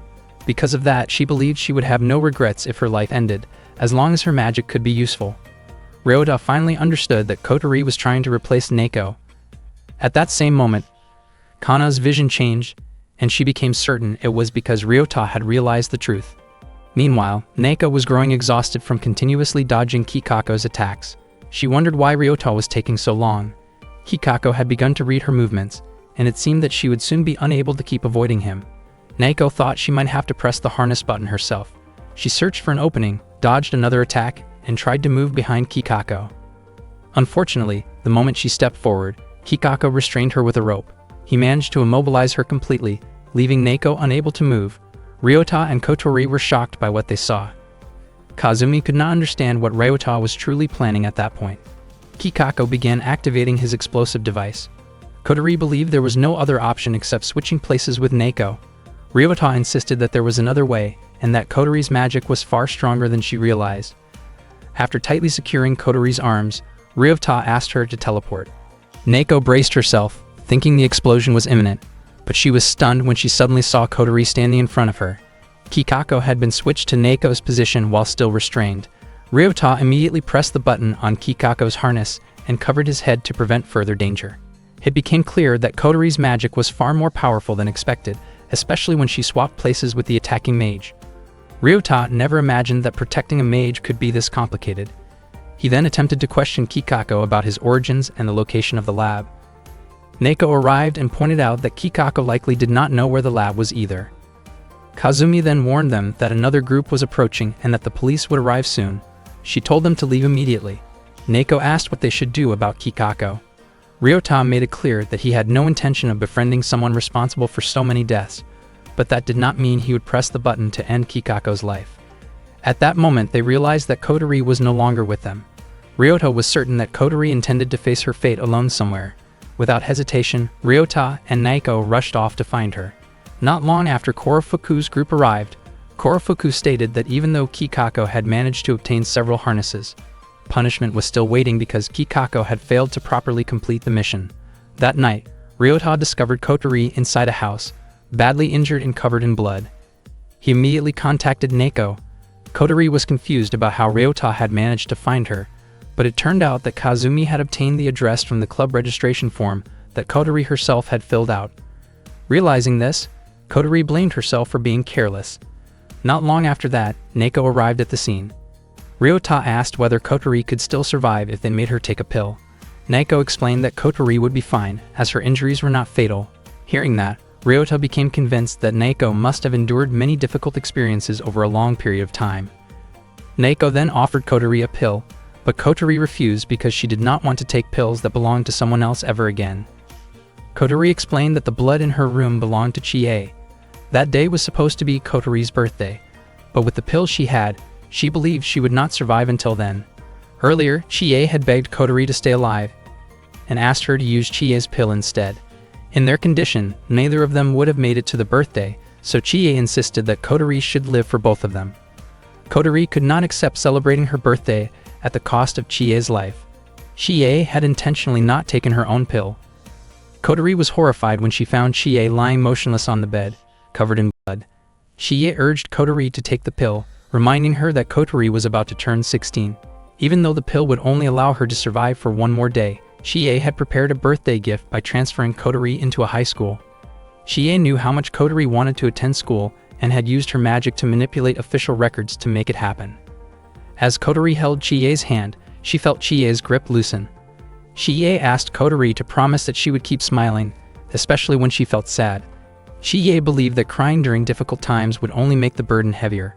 Overcome with emotion, Kotori broke down, while Chie wished her a happy birthday, knowing she would not have another chance to say it. Kotori had already promised to keep smiling even in sadness, but she felt overwhelming guilt for having survived at the cost of Chie's life. Ryota declared that he would not allow Kotori to die, pointing out that if a new member was lost, the astronomy club would be shut down the following year. He promised to find more pills before they ran out. Ryota gently persuaded Kotori to take the pill. Neko then asked whether Kotori truly did not care about Chie's birthday the following week. Touched by those words, Kotori finally took the pill while crying. Ryota then wished Kotori a happy birthday, which made her even more emotional. A week later, Kotori visited Chie's grave. She expressed her deep gratitude, knowing that thanks to Chie, she had been able to reach her 16th birthday. Kotori had kept her promise not to cry even when she felt sad, but standing in front of Chie's grave, she could no longer hold back her tears. On that day, Kotori quietly wished Chie a happy birthday as well. Meanwhile, Ryota had just gotten off a bus after grocery shopping, under the intense summer heat. When the explosion caused by Kikako had occurred earlier, the media reported it as a normal accident. Someone in power had covered up the truth. Kauna's inaccurate prediction made Ryota suspicious of Kotori. He realized that behind Kotori's constant smile was her promise to Chie to keep smiling even while feeling sad. When Ryota arrived at the observatory room, he found no one inside. He assumed that Neko and the others had stepped out because the room had no air conditioning. Shortly after, he heard loud voices from Neko and Kotori. It turned out that Kazumi had been playfully spraying them with water to cool them down. Both of them ended up completely soaked, and Kotori became extremely embarrassed by the situation. She explained that the heat had made things uncomfortable for everyone. Neko quickly went to dry off, while Kazumi teased Kotori, causing Kotori to react in embarrassment. Ryota arrived soon after, and Kazumi accused him of having bad timing. Ryota explained that he had only come to deliver groceries. They then prepared a meal together. After that incident, Kotori eventually agreed to stay at the observatory after Ryota persuaded her, knowing it would be emotionally difficult for her to continue living alone in her previous home after losing her friend. Ryota noticed that Kotori seemed happier living at the observatory. Kana commented that it felt like they were camping every day. Even so, Ryota remained worried, knowing that if the life-extending pills ran out, everyone would be in danger. Once the food was ready, they all ate together. Kazumi was the first to taste the meal and was surprised by how good Kotori's cooking was. Kotori had always enjoyed cooking, and she shyly reacted to the praise. Kana, on the other hand, felt disappointed seeing her own meal blended into a single mixture. After they finished eating, Ryota told him that he wanted to introduce someone who would help him obtain more pills. Kazumi asked whether that person could be trusted. Ryota explained that although the person was stubborn, they were not the type to betray others. Trusting Ryota's judgment, everyone agreed. Ryota then asked whether Neko's magic could work through glass. Neko explained that it could, as long as the glass was clear. Ryota then invited Neko to come with him. Upon arriving at a laboratory, Ryota met his friend Kogoro. Kogoro greeted Ryota warmly, noting that it had been a long time since they last saw each other, and he casually remarked that Ryota must be popular among other guys. During their conversation, Ryota mentioned that he had heard about Kogoro turning down an offer from a research organization based in the United States. Kogoro explained that his research activities did not require him to go very far, so if the organization truly needed his expertise, they could simply set up a lab nearby. If they did not need him that badly, then there was no reason for him to travel overseas. In short, Kogoro preferred to continue spending his time at his current university. The campus itself was not particularly famous, but Kogoro's name carried significant weight in his field. Kogoro then invited Ryota into his office and asked what Ryota was hoping to accomplish by coming there. Ryota began by explaining that learning the secret he was about to share could potentially put Kogoro's life in danger. Ryota said that a powerful organization might try to silence anyone involved, and he had already witnessed 2 people lose their lives right in front of him. He also admitted that he himself could be targeted at any time. Kogoro asked what benefit he would gain from taking such a serious risk, making it clear that money or personal ambition would not sway him. He also stated that he did not believe in supernatural phenomena that could not be scientifically proven. In response, Ryota said he would demonstrate magic as proof. He asked what object should be destroyed and explained that he had brought a magician with him to make the demonstration possible. Kogoro allowed Ryota to proceed and told him to destroy anything using this so-called magic. Ryota immediately gave instructions to Neko through his radio. Not long after that, the glass in the room shattered. However, Kogoro suspected that Ryota might have planted some kind of hidden device in the office. To convince him, Ryota asked Kogoro to choose an object to be destroyed. Kogoro selected the floor, believing it would be impossible to tamper with in advance. Shortly afterward, the floor itself was damaged. Still testing the limits, Kogoro took a pen out of his pocket, and the magic instantly crushed it. The pen had been a keepsake from his father. Kogoro laughed and admitted that the proof was convincing enough, even if it came at a high personal cost. In the end, he promised that he would follow Ryota's instructions from that point forward. Ryota asked Kogoro to duplicate the death delay pills. He explained that those pills were the reason the witches were still alive. Kogoro asked him to start from the beginning so he could understand the situation clearly. Ryota then explained that everything had started with the arrival of a new transfer student. He had nearly lost his life in a landslide, but the transfer student saved him using magical powers. That transfer student looked exactly like Kuroniko, Ryota's childhood friend who had died 10 years earlier in an accident caused by his own mistake. After hearing the full story, Kogoro understood the core of the problem. He explained that the witches Ryota described were more accurately classified as superhumans with modified bodies. Kogoro said that duplicating the pill would likely be very difficult, but not impossible. First, they would need to identify the active ingredient, analyze its molecular structure, and then find a way to synthesize it. If they were lucky, the process could take around 6 months, but if the molecular structure was especially complex, it could take several years. At that time, Ryota only had enough pills to last for 1 month. Initially, Kogoro suggested that Ryota should give up. However, he added that if the active ingredient turned out to be something simple, such as a crystal-like substance, determining its molecular structure would be much easier. If Kogoro mobilized all the research students at the facility, there was a chance they could synthesize it within 1 month. Hearing this, Ryota looked relieved, knowing there was still hope. Kogoro said he would contact Ryota as soon as they had any results. After that, Ryota showed Kogoro an object believed to be an alien egg. Ryota was not completely convinced about its origin, but he wanted Kogoro to investigate what was inside it. Kogoro agreed to examine it. That night, as Neko and the others were preparing to sleep, Kazumi asked about the status of their pills. Neko said that the pills were still being examined. Kotori commented that it would be amazing if Kogoro and the others managed to duplicate them. She thought that if the pills could be easily reproduced, many of their hopes might finally come true. Kana confidently assumed that Kazumi's hopes were probably related to personal desires, which she mentioned in a teasing but toned-down manner. Kana then said that they owed their lives to Ryota since he had given them hope for survival. Kazumi added that without Ryota, all of them would have died already. Kazumi wondered whether they should continue depending on Ryota. Kana replied that it was not a problem, especially since Ryota clearly cared about Neko. Neko's face immediately turned red. She denied it, saying that as far as she knew, Ryota still had feelings for his childhood friend, and she only happened to look like her. The next day at school, Kazumi suddenly tapped Ryota on the head to greet him. Ryota's classmates felt jealous because he was able to casually talk with Kazumi. It turned out that Kazumi never spoke to male students other than Ryota. Meanwhile, Risa and her friends invited Neko to go to karaoke, planning to meet at the station at 6 in the evening. On the way home, Neko asked Ryota what karaoke was. He explained that karaoke was an activity where people sang songs along with background music. Neko became anxious because she believed she could not sing at all. Ryota said that she could sing just fine, mentioning the time he had heard her humming while hanging laundry. He believed everyone would enjoy hearing her sing that song. Neko became annoyed and unconsciously used her magic. Ryota quickly apologized for upsetting her. Neko then asked Ryota to come with her, but he hesitated because he was not used to joining events without a direct invitation. Kana commented that Ryota seemed to have very few friends. Ryota denied that and explained that he could not go because he had to work. It turned out that Ryota worked as a private tutor. Neko then invited Kana to accompany her instead, but Kana could not join because she was unable to speak. Ryota gave Neko some money. He said that Neko had made a major decision by enrolling in school, so she deserved to enjoy herself like a normal high school student. Neko thanked him. When she took the wallet, their fingers briefly touched, causing Neko's face to turn red again. She wondered why she felt so nervous. At the karaoke place, Neko gathered with her friends. Risa asked her to choose a song, and Neko admitted that it was her first time at karaoke. One of the male students asked whether Neko and Ryota were dating and mentioned that he wanted to get to know her better. At the same time, Ryota rushed through his private tutoring session because he had an important matter to attend to that day.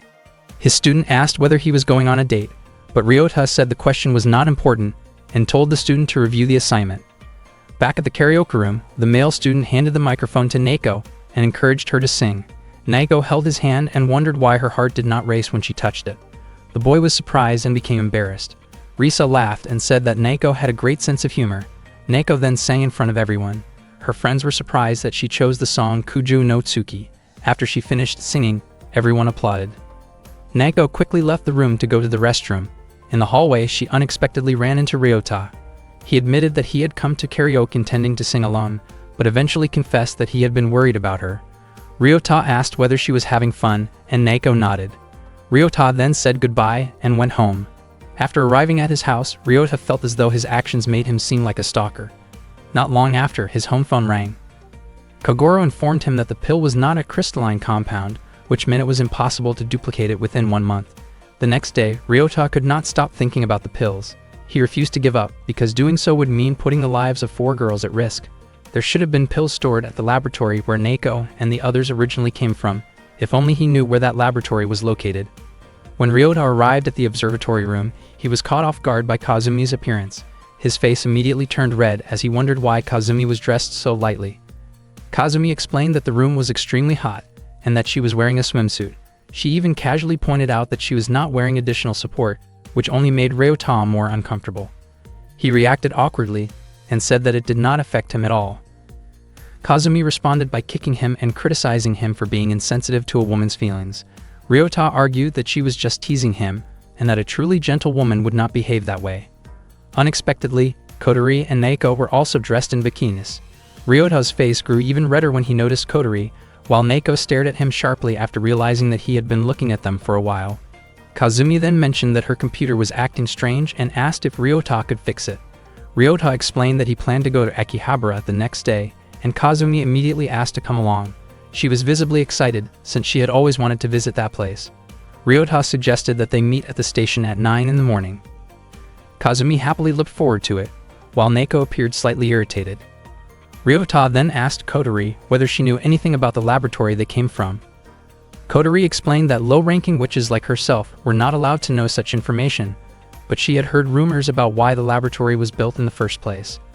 According to those rumors, alien ruins had been discovered 100 years ago. Ryota suddenly remembered that both Kuroniko and Kotori had once claimed to have seen aliens. When he asked Kotori about it, she admitted that she had indeed seen one before. Meanwhile, Chisato was attending a meeting with the laboratory's top officials. He reported that he had recently secured 3 harnesses in Drazel, and that after interrogating Kikako, he had learned that subject number 1107 was still alive. The officials were shocked by this revelation, but their main priority remained the restoration of grain. After Chisato left the meeting, the officials discussed whether relying on him was the right choice. They ultimately agreed that Chisato was a brilliant researcher and an essential part of their plan. It had been a century since the ruins were discovered, and it seemed that the long-awaited moment was finally approaching. Later, Chisato informed Korofuku that they would proceed with restoring grain and that Nanami would be used in the process. Back at the observatory, Ryota asked what the alien looked like. Kotori described it as something resembling exposed flesh and muscle, like a lump of meat, and suggested that it was likely an experiment designed to observe their reactions. Kana also admitted that she had seen something similar before and only now realized that it must have been an alien. Ryota asked whether it was like an amoeba with many eyes, but Kotori clarified that it was not amoeba-like at all and looked more like raw flesh. She also mentioned a rumor about the laboratory possessing an extremely powerful witch, someone whose strength even surpassed Kikako's. According to the rumors, that witch had enough magical power to wipe out humanity multiple times. Kazumi wondered if Kotori was referring to a Valkyria. Kana revealed that she had heard of Valkyria as well, a witch ranked even higher than AAA, known as an S-rank witch. Kazumi believed that such a being would never bother chasing after them. Valkyria was said to be a goddess of death, responsible for guiding the souls of the dead to the afterlife. Neko commented that such a being could potentially bring about humanity's destruction. She then recalled Akane's words, which claimed that only Neko could save the world from ruin. Neko did not fully understand what Valkyria was, but she suspected that Akane might have meant that she would one day have to defeat such an existence. Kana then asked Ryota whether Kogoro could duplicate the life extension pills. With a heavy expression, Ryota explained that the pills could not be duplicated. While it was technically possible to make more, the process would take at least half a year. Kazumi and Kotori had already expected this answer. Ryota sincerely apologized, feeling responsible for taking away their remaining hope. Kana said that they had not expected much from the beginning. Neko added that she only hoped Kogoro and the others would continue developing the medicine, even if it was not for them, since it might help other witches who managed to escape. Ryota fell silent after hearing Neko's response. Kazumi left the room, saying she felt overwhelmed by the heat. As long as Ryota and the others did not know the location of the laboratory, the only thing they had left was a device that Neko had created some time ago. Meanwhile, Kazumi felt deeply saddened and broke down in tears after realizing that Kogoro truly could not make the pills for her. The next day, Ryota waited for Kazumi at the station, but she ended up arriving late. Kazumi apologized to him and explained that the reason a girl could be late for a meetup was because she got confused while choosing the right outfit, so Ryota should not blame her for it. Ryota responded by saying that what they were doing was not a date, and then they boarded the train heading to Akihabara. While on the train, Ryota kept reading his book, which made Kazumi wonder why he was ignoring her during what she believed to be their first date. Ryota once again stated that it was not a date, and that Kazumi was not his girlfriend. Kazumi then offered him some candy, but Ryota commented that it made her seem like an elderly woman from Osaka. When they arrived in Akihabara, Kazumi was extremely excited because it was her first time there. She mentioned that the area was filled with otaku culture. She spoke so loudly that people around them were startled when she asked Ryota an inappropriate and overly personal question about the visitors in the area. Ryota quickly asked her to lower her voice. Kazumi then teased Ryota by saying that he seemed like an inexperienced guy who acted as if he knew everything. At that moment, Kazumi really wanted to go to a maid cafe, but Ryota refused because their main purpose for coming to Akihabara was to buy supplies. Kazumi's expression immediately turned gloomy. They continued searching for the materials Kazumi needed, and it turned out that the items she wanted were very expensive. Even so, Ryota decided to buy them for her, since Kazumi's magic had helped him many times before. Kazumi thanked Ryota for buying the items. Unexpectedly after that, Ryota invited her to go to a maid cafe after all, which instantly made Kazumi overjoyed. When they arrived at the cafe, the maids warmly welcomed them. Kazumi could hardly believe that she had finally made it to a maid cafe, just as she had hoped. She was especially eager to try omuris. Not long after, a maid brought their order of omuris, decorated with a cute character design. Kazumi absolutely loved the food and happily encouraged Ryota to try it as well. Ryota asked her not to do that because it felt embarrassing. Kazumi then admitted that she was truly enjoying the day and felt that it might be the happiest day of her life so far. After hearing that, Ryota accepted the bite she offered. After leaving the maid cafe, Kazumi asked what Ryota was actually looking for in Akihabara. Ryota then showed her a device and explained that Neko had given it to him. Neko had obtained the device from someone who had escaped together with her. Kazumi became curious about who that person really was. Ryota suspected that the device might be used to transmit locations, but since there were many people in Akihabara carrying similar gadgets, it would be difficult to identify the right person if that were the case. Ryota activated the device, and unfamiliar foreign text suddenly appeared, which he could not understand. After that, a map was displayed, and Ryota wondered whether they should go to that location. Kazumi advised against it and explained that the earlier text was written in German, carrying a dangerous message about eliminating witches in order to reveal the truth. Hearing this explanation left Ryota deeply shocked. Ryota obtained a map from the object that Neko had given him, and Kazumi asked where the location shown on the map might be. Ryota admitted that he did not know, since the map could not be zoomed in or out. There was a space for entering a password, but all they could do was estimate the location based on the topography. Kazumi believed that whoever was waiting there was definitely not an ally, yet Ryota still intended to go because they had no other leads. When Ryota and Kazumi returned home, Kotori asked whether they had found the device they were looking for. Kazumi replied that they had obtained it. Ryota then explained about the map that appeared on the object Naoko had given him, believing it was their only clue about the pills. He wanted to identify the location and head there as soon as possible. Naoko wanted to come along, but Ryota stopped her because there was a message stating that if they wanted to learn the truth, they would have to eliminate the witches. Ryota suspected that the place shown on the map could be an enemy base. Even so, Naoko could not bring herself to let Ryota go alone. Ryota insisted that he would not be killed and believed that, at the very least, someone there wanted to convey something important. Kana asked whether it might be a trap, but Ryota still felt it was the only clue they had to survive. Ryota headed home, and Naoko followed him because she wanted to see the trap again. Ryota asked whether Naoko planned to destroy it, but he had already memorized the map completely. Naoko admitted that she would be deeply saddened if Ryota were gone, and that she would rather see him stay alive than be the one who survived herself. She asked him not to do anything reckless or impossible. Not long after, a bus arrived and Ryota boarded it. He told Naoko not to worry about him. Unbeknownst to them, Kazumi was watching from above. After returning home, Ryota tried to analyze the map further. There was a word that looked like Naka, possibly referring to a place name such as Nakane or Nakameguro. Suddenly, the doorbell rang, and he wondered who could be visiting so late at night.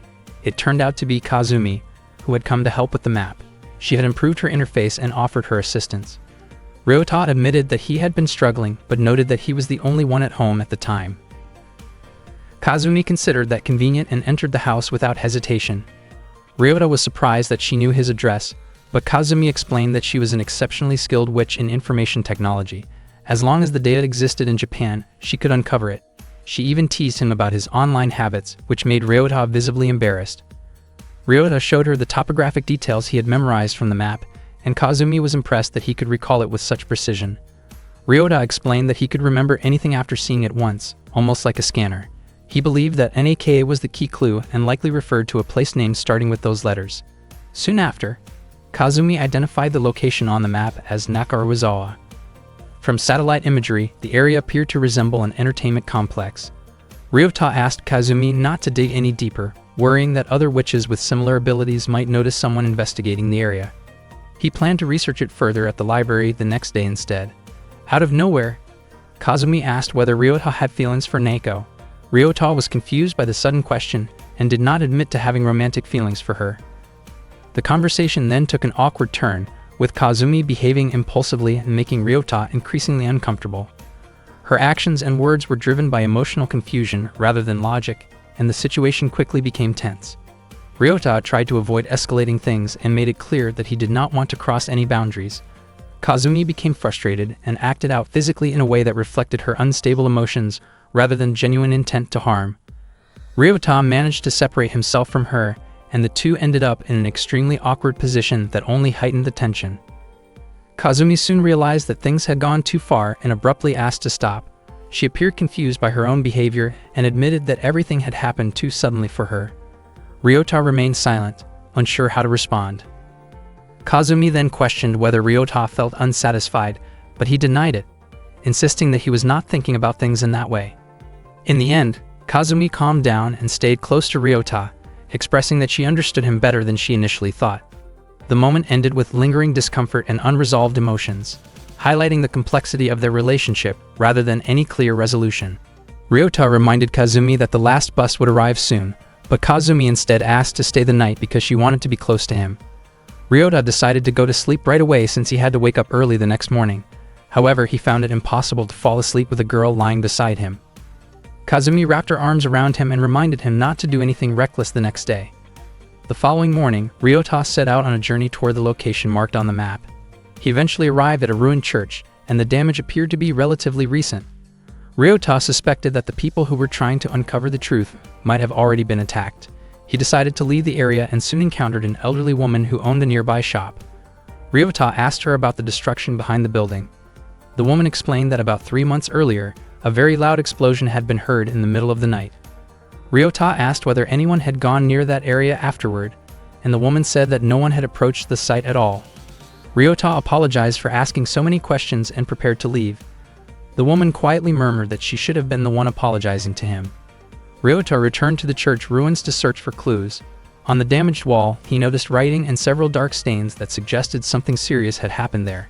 Suddenly, a group of police officers stopped him and ordered him to leave the area. Ryota suspected that the elderly woman had reported him, and he realized his own carelessness.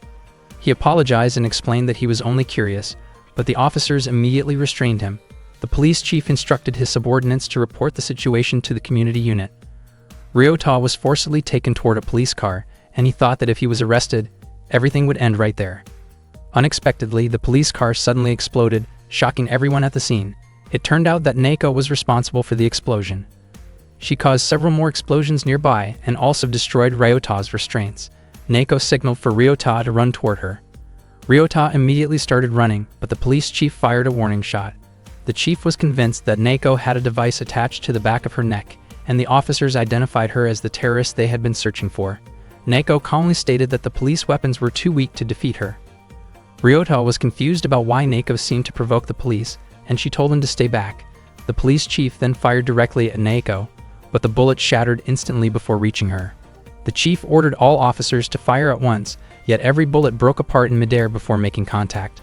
Ryota realized that instead of destroying the bullets, Naoko could simply disable the weapons themselves. In an instant, all of the guns were rendered useless.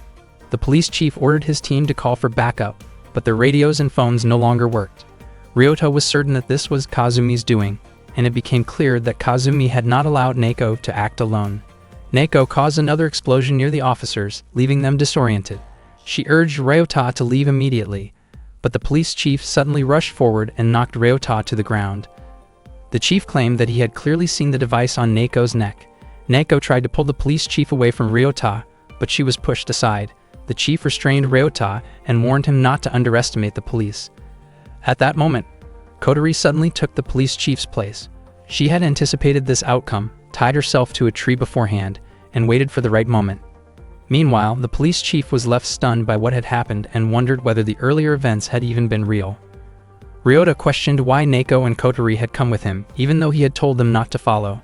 It was revealed that Kana had received a vision showing that Ryota would be killed, predicting that he would be shot while escaping from the police.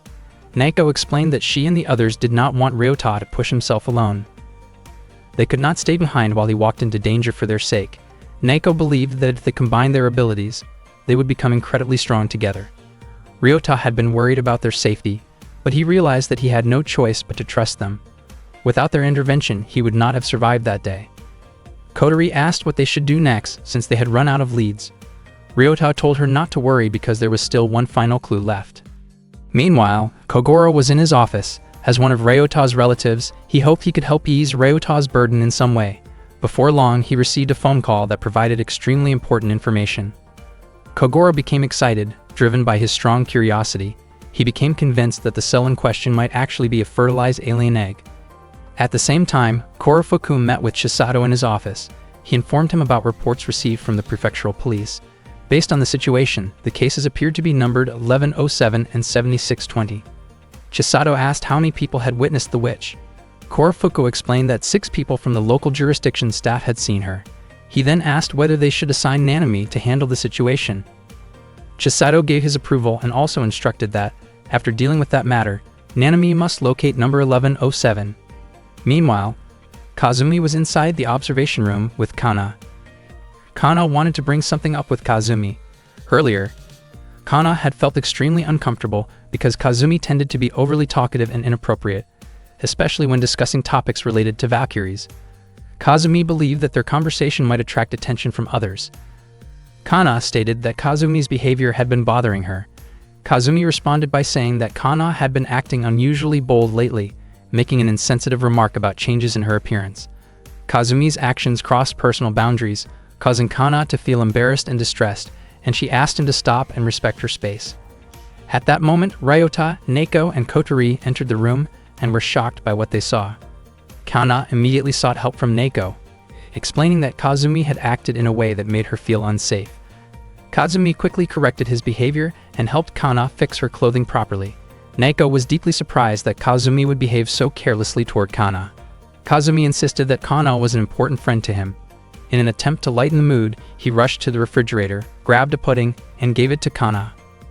Kotori protested because the pudding belonged to her, but Kazumi dismissed her complaint and made an unnecessary comment about avoiding too many sweets. Kazumi then asked Ryota whether he had found any clues. Ryota wondered if it was possible to enter a password into the device. He admitted that he had not found the password yet, but he had noticed writing on a church wall along with bloodstains. Ryota was convinced that someone had been trying to leave a message. He believed they needed to try again in a safer location. If that attempt failed, they would completely lose their only lead. The next day, Korofuku met with the police officers.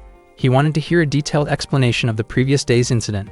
The police chief found it odd that Korofuku was wearing dark sunglasses. Korofuku explained that he wore them as a form of personal protection. The police chief said there was nothing more to ask, since all reports had already been written.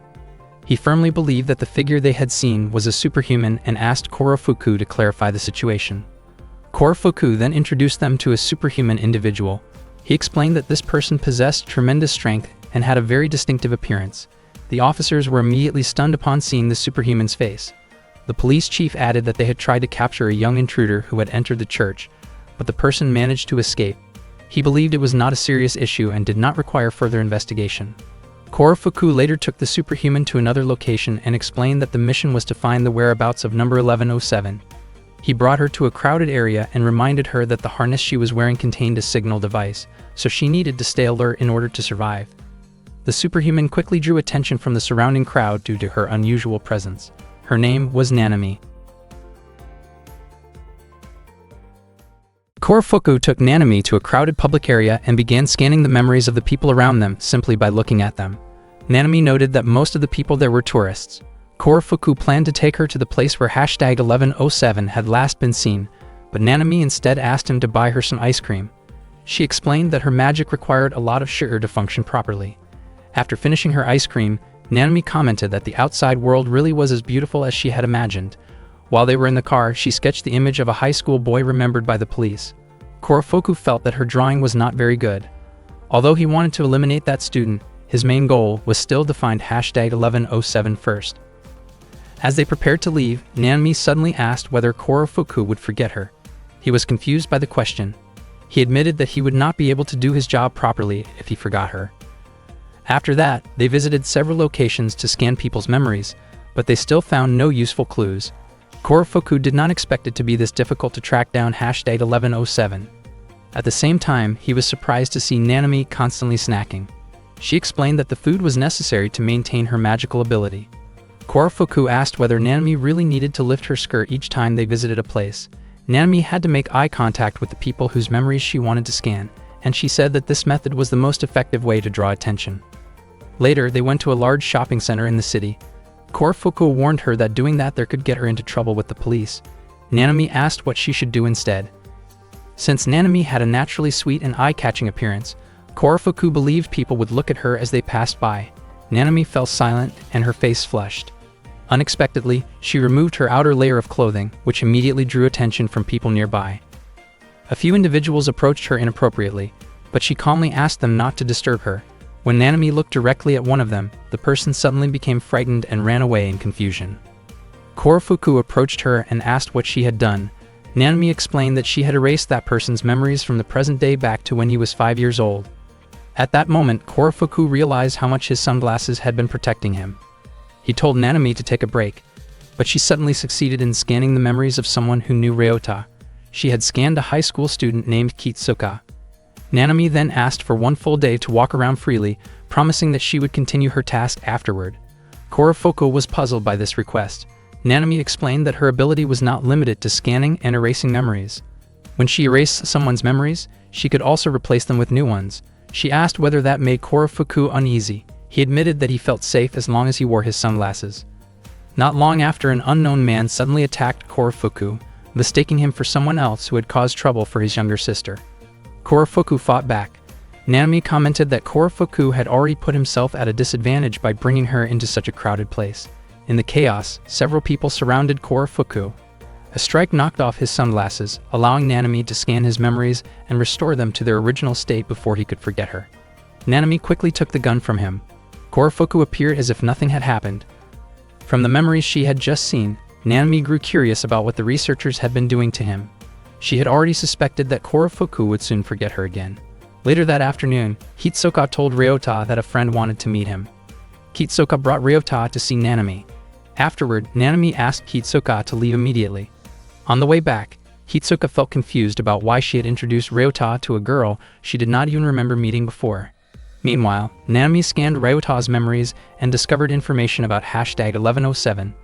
She also learned that Kodori, Kazumi, Neko, and Kana were in the observatory room.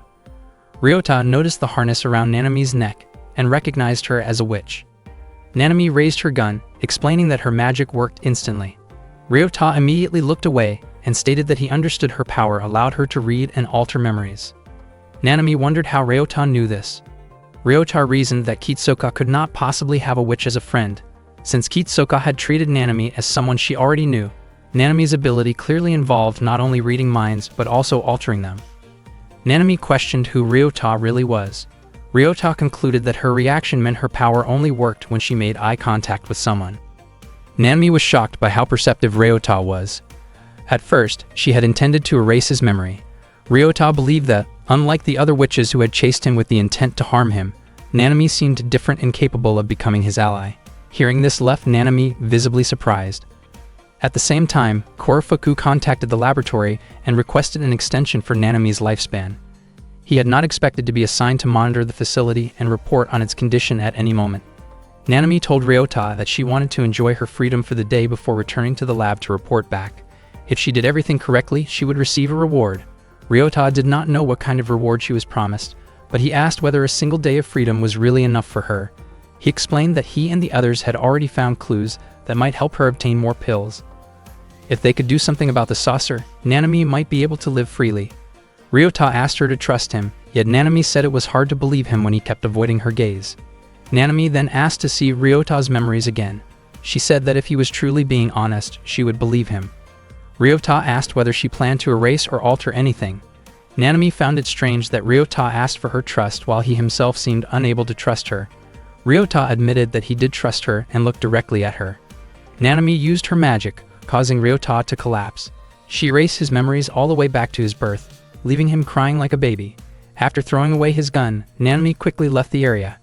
However, Ryota had only pretended to cry to deceive her, and his memories remained intact. He immediately rushed to the observatory room. At the same time, Kazumi and the others were relaxing together in a hot bath. They were chatting and joking around when Ryota suddenly burst in and warned them that they were all in danger.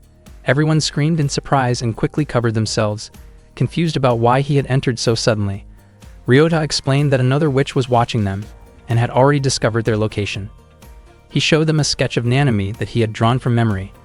Kazumi was impressed by how detailed Ryota's memory was.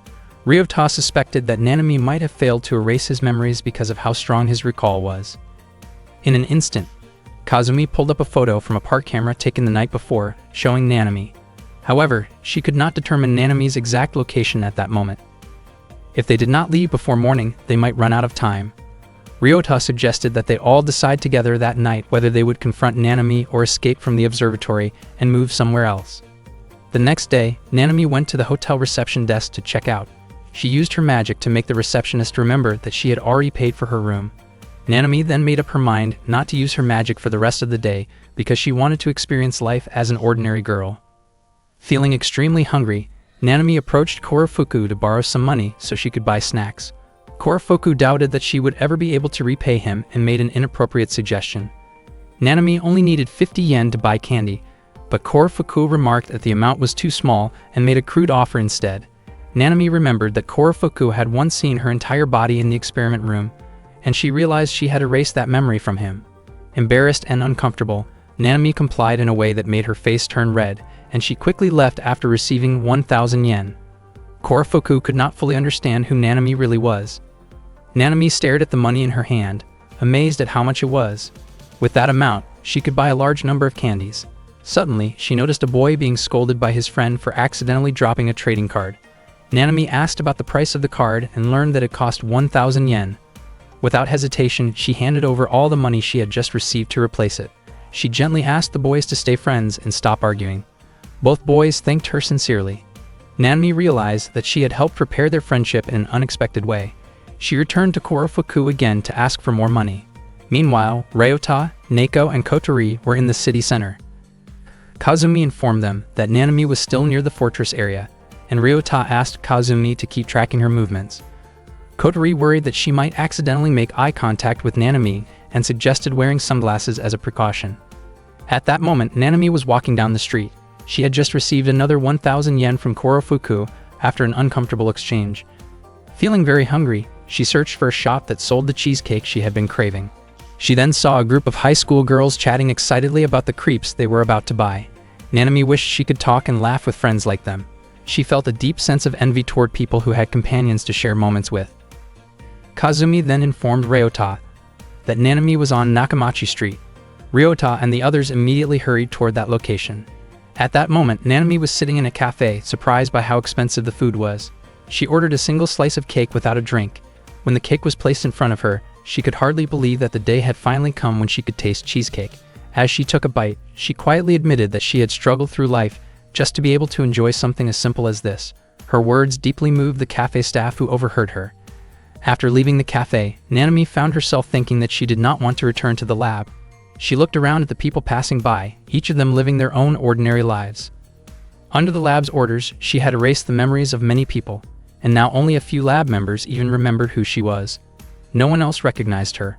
The loneliness weighed heavily on her. Before long, Ryota, Neko, and Kotori approached her. Nanami was puzzled about why Ryota's memories had not disappeared. Ryota explained that he had remembered Nanami ever since they first met, and it seemed that her ability simply did not work on him. Nanami then asked whether Ryota and the others were prepared to fight her. Ryota denied it. Instead, he explained that he and his friends wanted to save her. Nanami told him not to act foolishly, reminding him that she had once tried to erase his memories, so there was no reason for them to try to save her.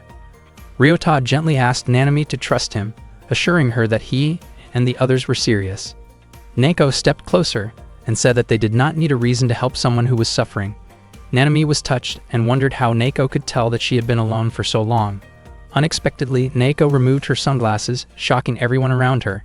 Neko invited Nanami to work together, explaining that there was no place in this world for witches. She believed they could become close if Nanami chose to trust her. Nanami paused to think, but she still could not bring herself to believe what sounded like a reckless idea. Suddenly, she altered Neko's memories. Neko turned toward Nanami and declared that she would protect her. She began causing destruction around them in an attempt to shield Nanami from any perceived threat. Ryota called out to Neko, asking her to calm down. However, Neko continued releasing explosive bursts toward Ryota and Kotori, warning them not to interfere with her friend. Nanami was confused because she had not given Neko any memories about friendship, yet Neko still saw her as one. When Ryota fell, Neko managed to glimpse into his memories. There she saw his sincere wish to save Nanami and his hope of becoming her friend. Neko prepared to attack Ryota, but Nanami stopped her and restored her original memories. Neko was startled and asked what had just happened. Ryota explained that Nanami had briefly manipulated Neko's memories and then returned them. He asked Nanami why she had chosen to restore Neko's memories. Nanami admitted that she had not expected to find herself present in both Ryota's and Neko's memories. Meanwhile, Korofuku returned to his car after growing bored of watching over the fortress. Nanami confessed to Ryota that she did not want to go back to the lab and did not want to erase her existence from their memories. She felt lost and did not know what she should do next. At that same time, Korofuku discovered a book inside his car. Nearby, Neko gently hugged Nanami and reassured her that no one wanted to return to the lab, which was why she wanted to help her. Neko expressed confidence that they could work together. Nanami was deeply moved by her words. Korofuku, however, was shocked by what he found inside the book. Nanami felt deeply moved when Neko hugged her. Not long after that, Ryota received a call from Kazumi, who informed him that Kogoro had come to the observatory room to meet them. Ryota said the timing was perfect, because there was a chance Kogoro might be able to remove Nanami's harness. He asked Kazumi to let Kogoro know that he would be arriving with Nanami. When they reached the observatory, Nanami looked around the room. Ryota explained that once the harness was removed, she would be able to stay there with them. He then asked Kogoro to take off the device. However, Kogoro admitted that he had actually come because he wanted to witness their magic. Ryota promised that he would show it to him later, and Kogoro agreed.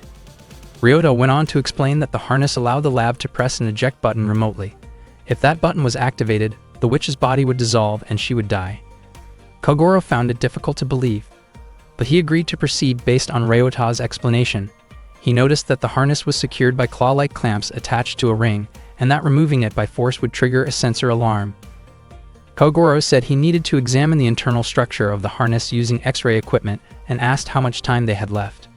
Nanami explained that the lab staff could activate the eject function at any moment if they realized she had escaped.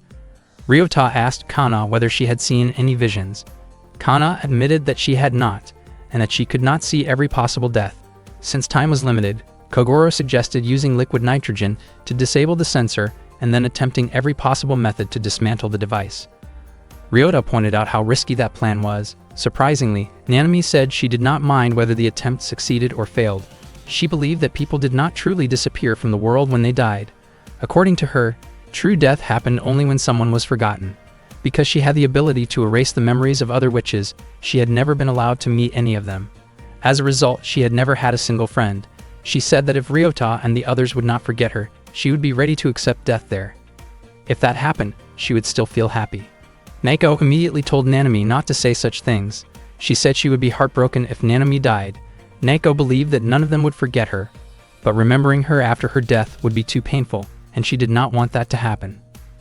Kazumi added that calling someone a friend simply because they remembered you was not enough. True friendship happened when two people understood each other. She felt sorry to hear that Nanami had always wanted friends. Kazumi took off her sunglasses and said she was willing to be Nanami's friend. Kotori also agreed and said she would be honored if Nanami considered her a friend. Kazumi lightly teased Kotori for rarely having many friends. Kana said she would also be Nanami's friend as long as Nanami did not read or alter their memories. From the very beginning, Ryota had felt that they could all become friends with Nanami. Nanami was overwhelmed with emotion. She had once thought that if she could have friends, she would not mind dying, but now she realized that was not true. She did not want to die at all. Just as Kogoro was about to call his university to prepare the X-ray equipment, Kana suddenly screamed. Nanami's harness detached from her body on its own. Korofuku had ordered the eject function to be activated, confused by Nanami's decision to run away. In an instant, Nanami's body dissolved before everyone's eyes, and they were powerless to stop it. Earlier, Korofuku had asked Nanami to locate subject #1107 and promised her a reward. The reward Nanami wanted was simple. She wished to have friends who would not forget her. Friends whose memories she would not need to alter, and friends who would continue to remember her even after she was gone. At that moment, Nanami felt that she had already received her reward. She felt grateful to Ryota and the others for accepting her as a friend. That day became the happiest day of her life. Ryota covered what remained with his clothes. He felt an overwhelming sense of guilt for failing to save her. He believed he had brought Nanami to her death, and thought he should have told her to return to the lab instead. Suddenly, Kazumi showed a look of discomfort and asked Kotori to clean it up. Kotori refused, saying she also felt uneasy about it. They spoke as if what was left should simply be thrown away. Ryota was shocked by what he heard. They spoke as though it were nothing more than trash. They did not even seem to recognize Nanami's name. Ryota realized that Nanami had erased their memories. He could not understand why she would do that when she had said she did not want to be forgotten. Then he understood. Nanami had chosen to protect her friends from the pain of watching her die. Even though she had longed for friends who would remember her after her death, she set aside her own wishes so that Naoko and the others would not suffer. Ryota broke down in tears and cried out uncontrollably. Kotori could not understand what was happening to him. Then, an image of Nanami appeared before Ryota. She asked him not to be sad. Nanami explained that she had stored her memories inside Ryota, which had taken up a large portion of his memory capacity. She said that the secrets she knew about the lab were limited, but she hoped they would still be useful within his memories. Nanami also said how happy she had been when Ryota invited her to be his friend. The image of Nanami slowly faded away. Ryota felt relieved, believing that Nanami still lived on in his heart. Naoko did not understand what had happened, but she felt as if she had forgotten something very important again. Tears kept flowing down her face, even though she did not know why. The next morning, Ryota woke up feeling as if everything that had happened with Nanami had only been a dream. At school, Kazumi invited Naoko to go shopping with her after classes, and they planned to bring Kotori along as well. Ryota realized that what Nanami had truly wanted was for her friends to forget about her so they would not feel sad. Not long after, Risa announced that exams would be held the following week. After school, Ryota and the others studied together. Kazumi eventually gave up, saying there was no reason to prepare for exams since their pills would run out in 3 weeks, and they would die anyway. Ryota refused to accept that outcome. He insisted that what they needed to do was obtain as many pills as possible. He encouraged them and asked whether they still wanted to experience high school life. He said that going to school and wearing uniforms might feel like cosplay, but studying was what truly defined the life of a high school student. Kazumi said they needed motivation to study. Kotori suggested that anyone who worked hard on the exams would be rewarded with a trip to the beach. That idea immediately caught Kazumi's attention. Kotori believed that anyone would feel motivated by a reward, especially since it was summer, and going to the beach would be perfect for them.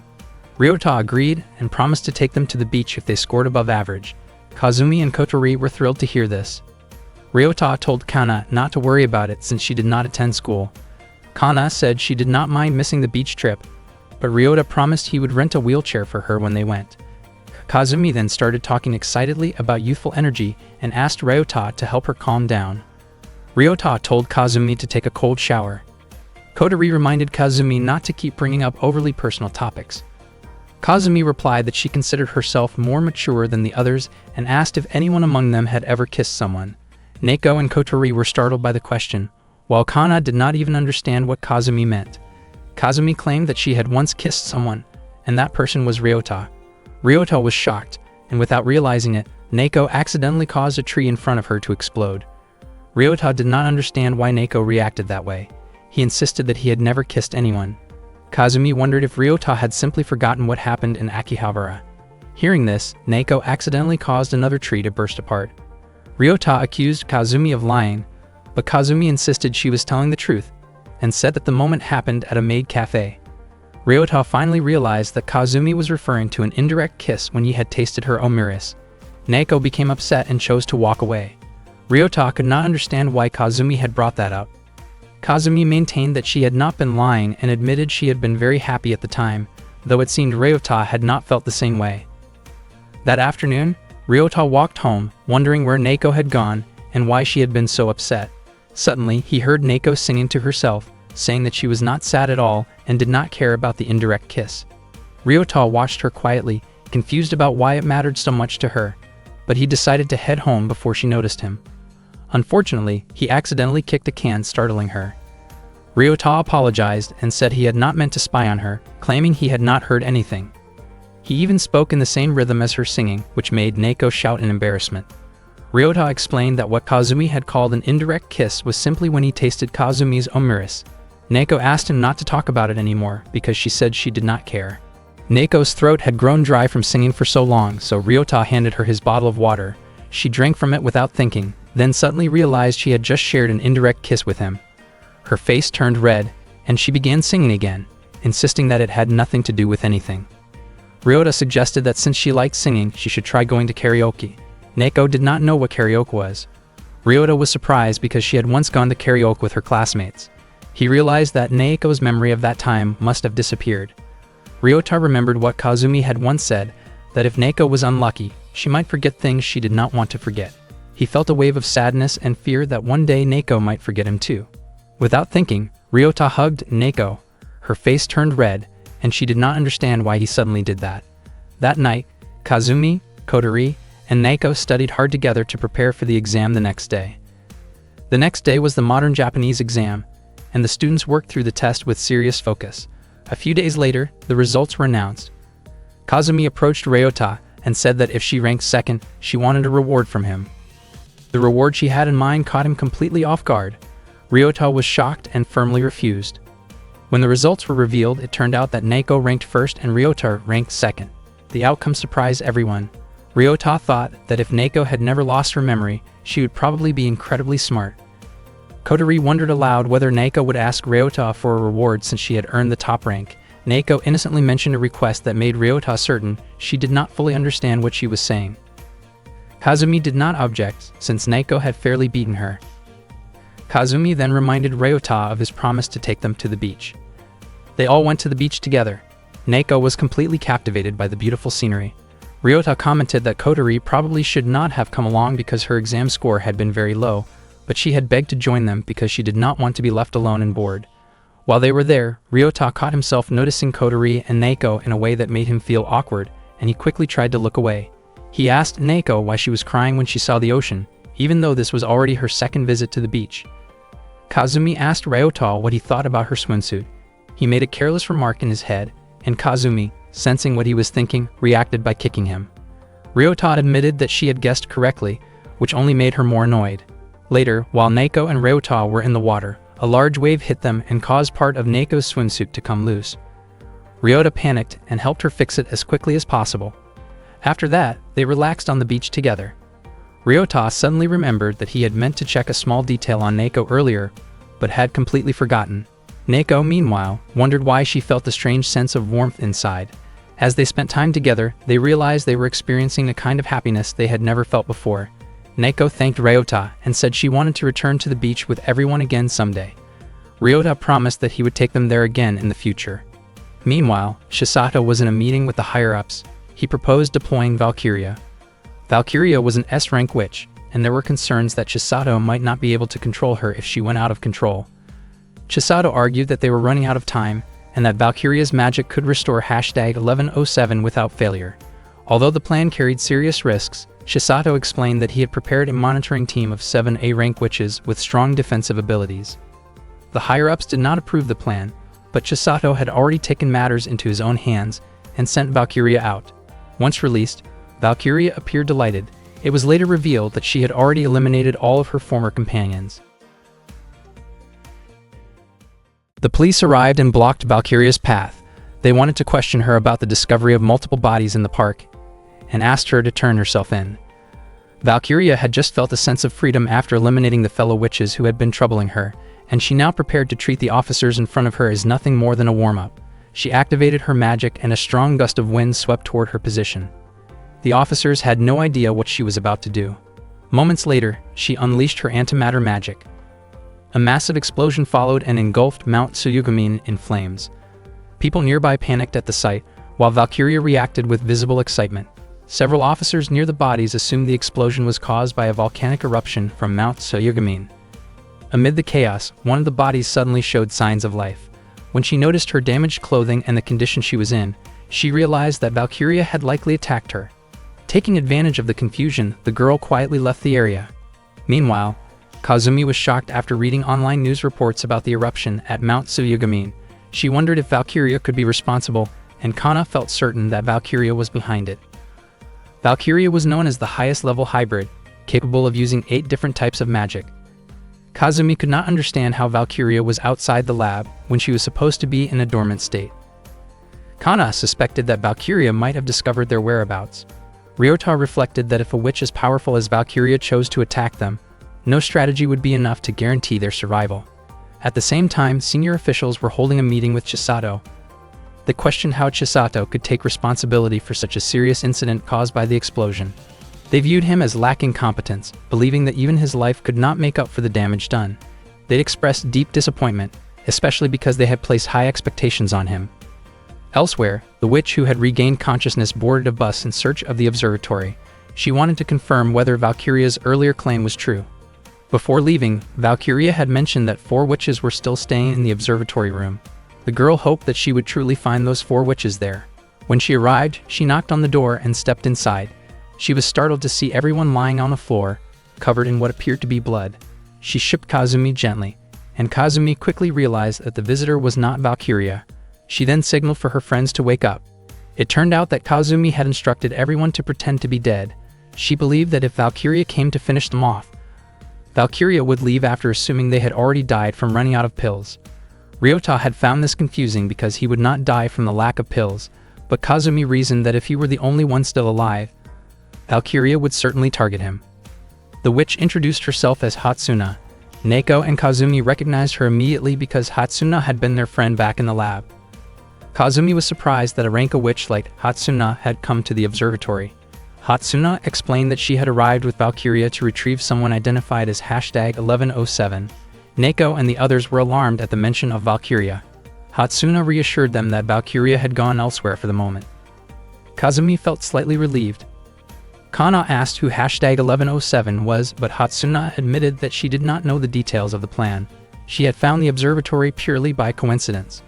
Hatsuna then questioned whether it was wise to involve a normal boy in such a dangerous situation. Kazumi responded that it was not a problem because Ryota was willing to risk his life for them. Hatsuna asked about Kotori, saying she had never seen her before. Kotori introduced herself and greeted Hatsuna politely. Kazumi then asked whether Hatsuna had any pills left. Hatsuna admitted that she had intentionally come to the observatory because she had already run out. Kazumi was troubled by this, knowing it meant they would now have to share their limited supply. Ryota found Kazumi's reaction surprising, remembering that she had once refused to share pills with anyone. Kana suggested going to the hot spring to wash off the paint covering her body. Kazumi invited Hatsuna to join them, while asking Ryota to clean the floor. The girls headed to the hot spring together and enjoyed the relaxing water. During their time there, Hatsuna casually commented on Kazumi's small chest and then compared it to Kotori's, noting the difference in a teasing way.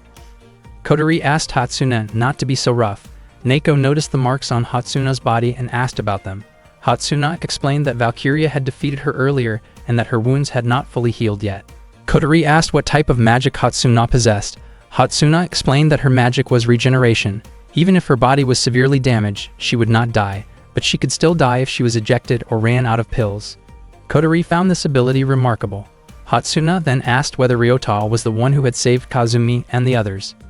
Neko said that without Ryota, they would have died a long time ago. Hatsuna wondered if they truly trusted him. Kazumi replied that Hatsuna would understand if she spent enough time with Ryota, and Hatsuna became interested in seeing that for herself. After Ryota finished taking a bath, he heard Hatsuna shouting for help from the top of the tower. He was confused about what she was doing up there. Hatsuna explained that she had gone up just to enjoy the view, but then realized she could not get back down. She asked Ryota to help her descend safely. Ryota quickly went over and climbed the tower. He asked what she had actually been trying to do. Hatsuna had not expected him to come so quickly. Ryota reached out his hand to guide her down. Suddenly, Hatsuna's foot slipped, and she began to fall. Ryota instantly remembered the moment when Kuroneko had once fallen. Without hesitation, he jumped and grabbed Hatsuna's hand to stop her from dropping. One of Ryota's hands managed to hold onto Hatsuna, while his other hand gripped a metal pole. Unfortunately, a bolt on the pole came loose, making their position even more dangerous. Ryota told Hatsuna not to let go of his hand. Hatsuna said that Ryota had passed her test, and she began to believe that he was truly as kind as everyone had said. She suggested that he should release her because her magic allowed her body to regenerate, so she would survive the fall. Ryota called that idea foolish. He refused to let her go and believed that she was only saying that to protect him. He was determined not to release her hand, even if they both ended up falling. Hatsuna wondered what they could possibly do in that situation. Ryota admitted that he planned to swing her toward the balcony. He knew the landing would not be smooth, but he believed it was far better than letting her drop. Once both his hands were free, he planned to climb up using a nearby pipe. Hatsuna questioned what would happen if the pipe came loose as well. At that point, Ryota was exhausted and could barely think clearly anymore. Ryota swung Hatsuna back and forth, and on the third swing, he launched her toward the balcony. Hatsuna managed to grab onto the edge and pulled herself up. She felt relieved that she had avoided falling from such a height. However, the pipe Ryota was holding onto suddenly broke and fell. In that instant, Kotori teleported in and rescued Ryota. She was thrilled that her magic had worked perfectly to save him. Neko explained that Kana had foreseen a vision where Ryota would fall to his death. Neko felt relieved that they had arrived just in time to prevent it. Ryota realized that Kotori's teleportation magic must reset kinetic energy when used. Otherwise, at least one of them would not have survived. Hatsuna grew curious about the magic Kotori had used and admitted that she had just learned that people with abilities like that truly existed. Ryota then asked about Hatsuna's magic, and Kazumi explained that Hatsuna possessed regenerative abilities. Ryota finally understood that Hatsuna had been telling the truth earlier. Hatsuna apologized for testing Ryota. He did not make a big deal out of it because they had both made it out safely. Hatsuna felt deeply moved by his response. She realized that she had developed strong feelings for Ryota and openly expressed her affection toward him, which Kazumi thought was outrageous. Hatsuna then showed her feelings in a bold and unexpected way, surprising everyone around them. Not long after that, the sound of an explosion was heard. Kotori tried to calm Neko, who looked upset. Kotori followed Neko when she walked away. Ryota went after Neko as well because he was worried about her, and Kazumi followed Ryota. At that moment, Hatsuna began to understand the complicated relationships between them. The next day, Ryota went to see Kogoro. Kogoro expressed his sympathy over what had happened to Nanami. Ryota was surprised that Kogoro still remembered Nanami, even though he had not been within Nanami's field of vision before. Ryota explained that Neko and the others would eventually suffer the same fate as Nanami if they did not receive more pills. Kogoro explained that the reason the witches' bodies deteriorated was due to the formation of digestive protease enzymes inside their bodies. The pills worked by suppressing those proteases. Based on a thesis written by an old friend about protease, Kogoro believed that it could accelerate the production of the pills and complete them within a month. Unfortunately, that plan was no longer useful because their current supply would only last 1 week for 5 people. Kogoro then told Ryota that he would have to make a difficult choice. After that conversation, Ryota left. Kogoro reflected on the brilliance of the person who had written the thesis. It turned out that the author of the thesis was Chisato. Chisato had once stated that he had only one goal in life, which was to uncover the truth behind the mystery of life itself. To achieve that goal, he did not care what sacrifices had to be made, even if it meant risking the fate of the entire universe. Meanwhile, Valkyria was quietly enjoying the scenery when Chisato approached her. He questioned why she was doing something that attracted so much attention. Valkyria remarked that Chisato had been incredibly cruel for carrying out those terrible experiments, and in her view, he had taken away her humanity. Chisato treated it as nothing more than part of his duty. Valkyria wondered if he was not afraid of her at all and even admitted that she intended to seek revenge one day. Instead of responding calmly, Chisato struck her and demanded to know why she had used Aptonator without permission. Valkyria was shocked by his reaction. She began to cry and pleaded for him not to hate her. She confessed that she cared deeply for Chisato. Chisato remained convinced that Valkyria knew where #1107 was located. At the same time, Kazumi and the others were gathered in the observatory room. Kana wondered if Ryota had been summoned by Kogoro that day. Neko felt a strange tightness in her chest whenever she thought about Ryota, though she did not understand why. When Ryota arrived, they immediately asked about the research results. He explained that Kogoro had found a way to shorten the time required to produce the pills, but only by 1 month. Kazumi and Kotori felt that this information was no longer useful since they believed their time was already up. However, Kana pointed out that if only one person took the pill, that person might survive. That meant if one of them could hold on and obtain it, she could live. This was the option Kogoro had mentioned earlier. Kazumi suggested drawing lots to decide. Hatsuna questioned whether everyone would truly be prepared to face the next day if they lost. She felt that she was only a burden and had no right to participate, so she quietly left the room. Hatsuna had 24 pills that she had gathered from friends who had fallen during Valkyria's attack. She had come to the observatory hoping to collect more, only to realize that it was no longer possible. Neko chose not to participate in the drawing because she felt she did not need the pill. For her, it was enough if at least one of them could live on and grow old. Kazumi was surprised to hear that, especially since Neko's own life was also at stake. Ryota, however, was not surprised at all by Neko's words. Kotori also refused to join the drawing, believing that she should have passed away long ago. Kana felt the same, knowing she would not be able to live on her own anyway. The three of them encouraged Kazumi to be the one who should continue living. Kazumi could not accept that decision. She did want to live, but she could not bear the thought of surviving at the cost of someone else's life. Instead, she chose to focus on enjoying what they believed would be their final summer together that week. Ryota realized that this had become their shared decision, and the only thing left for them now was the device that served as their guide. Kazumi and the others decided to make a toast to their last summer. Kotori brought juice for everyone, but she accidentally spilled it onto Neko. Kotori quickly apologized and helped Neko clean up. She was surprised to realize that Neko did not have spare clothing to change into. Neko explained that she did not have any extra clothes left. Ryota felt embarrassed as he glanced toward Neko while she was tidying herself up, and he noticed a small mole on her chest that caught his attention. He approached her carefully and came to a sudden realization that Neko was actually Kuroniko. He had never imagined that she was still alive. Ever since they were children, Ryota had liked Neko. She loved looking at the stars, and because of that, he grew to love them too. They used to spend many nights watching the stars together. Ryota had once wished that those moments could last forever, but he had believed that he was responsible for her death during the incident years ago. Overcome with emotion, Ryota began to cry after realizing that Neko was his childhood friend. Neko did not understand why he was so emotional. Later that night, Ryota apologized for losing control of his feelings. He explained that the mole he remembered seeing long ago had shifted slightly as Neko's body had changed over the past 10 years. He was now completely certain that she was the same girl from his childhood. Neko apologized because she could not remember anything from her past. Even so, she expressed that no matter what happened, she wanted to stay by Ryota's side. Ryota understood and suggested that they start creating new memories together from that day forward. Not long after, the sound of a helicopter echoed through the air as it flew in their direction. Ryota rushed inside and alerted everyone that a helicopter was approaching. Panic spread quickly. He urged them to run toward the mountains, but before they could move, Valkyria suddenly appeared and greeted Neko. Valkyria arrived at the observatory room and greeted Neko, but Neko did not recognize her at all. Valkyria had not expected that Neko would completely forget about her. Ryota asked if the girl was Valkyria. She looked irritated and firmly introduced herself as Mako, warning Ryota not to call her Valkyria. Not long after that, Chisato entered the room and ordered #1107 Kotori to come with him. Valkyria looked genuinely happy to see Chisato and immediately hugged him. Chisato made it clear that he would not let Kotori escape again because, in his view, Kotori's life belonged to him. Kazumi began to fear that this might be the end for all of them. Ryota approached Chisato, trying to talk to him calmly. Ryota even dropped to his knees and begged to be spared. He explained that he only helped the witches out of sympathy and had never wanted to be involved in any conflict.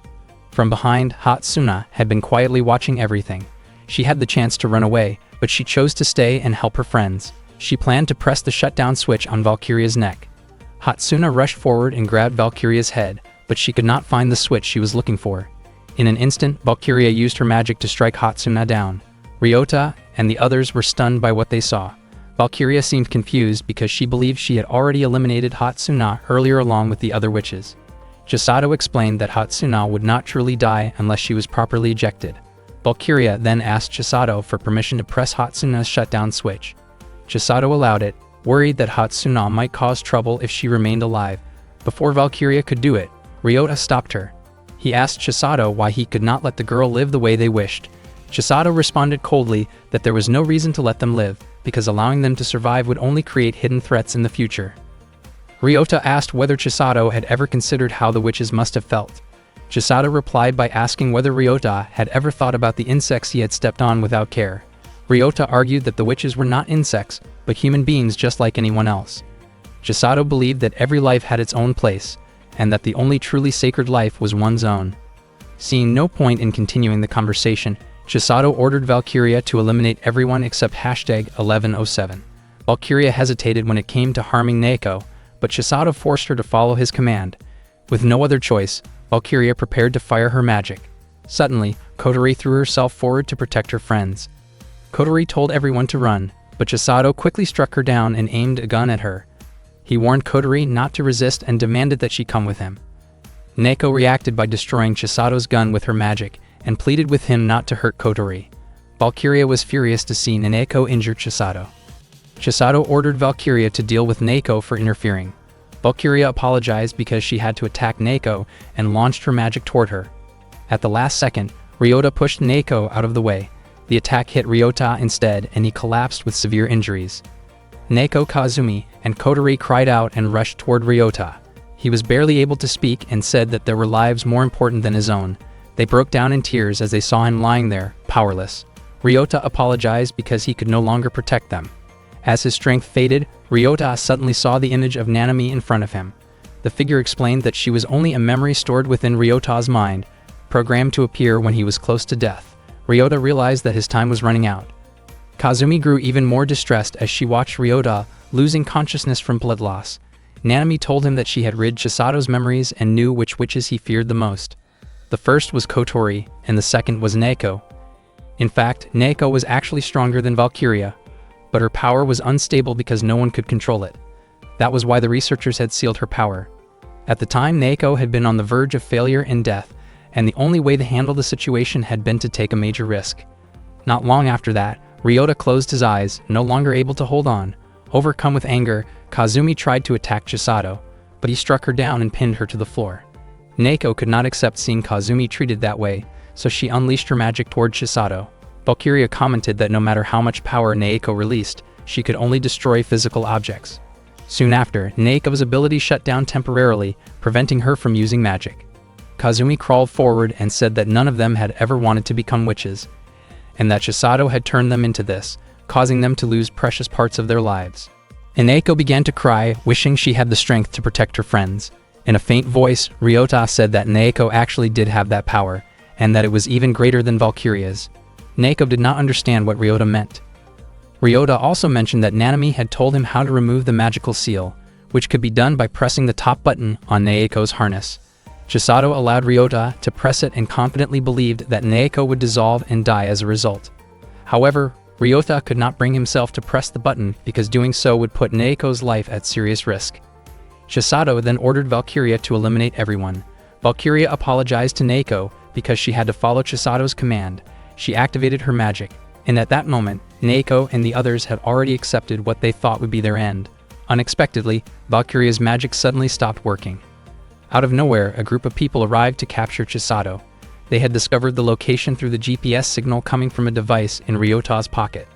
Miki explained that whenever the initializer appeared, all magic in the area was neutralized. In a shocking turn, Chisato shot the initializer and immediately disappeared, taking Kotori along. Miki criticized the initializer for failing to stop Chisato from escaping. The initializer, in return, blamed Mako for not informing her that Chisato and the others were capable of teleporting. At the same time, Naeko and Kazumi realized that Ryota was no longer breathing. They were overwhelmed with grief. Kazumi felt that her life had no meaning without him, and Naeko was even willing to give up her own life if it meant Ryota could live.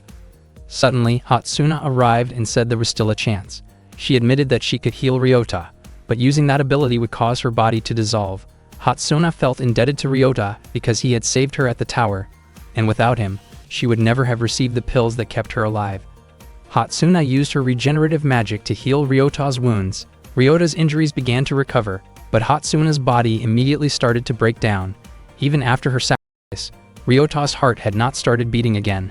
Hatsuna lost her strength completely, and her body fully dissolved. She never expected her end to feel so sudden and heartbreaking. Kazumi could not believe that even after Hatsuna's sacrifice, Ryota still had not regained consciousness. Naeko quickly gave Ryota rescue breaths, while Kana instructed Kazumi to perform chest compressions. Together, Naeko and Kazumi did everything they could to bring him back. Finally, Ryota regained consciousness. Kazumi immediately embraced him, and Naeko felt immense relief seeing him alive again. Ryota was confused because he believed he had already died. Kazumi confirmed that he really had. Kana then explained that Hatsuna had saved his life.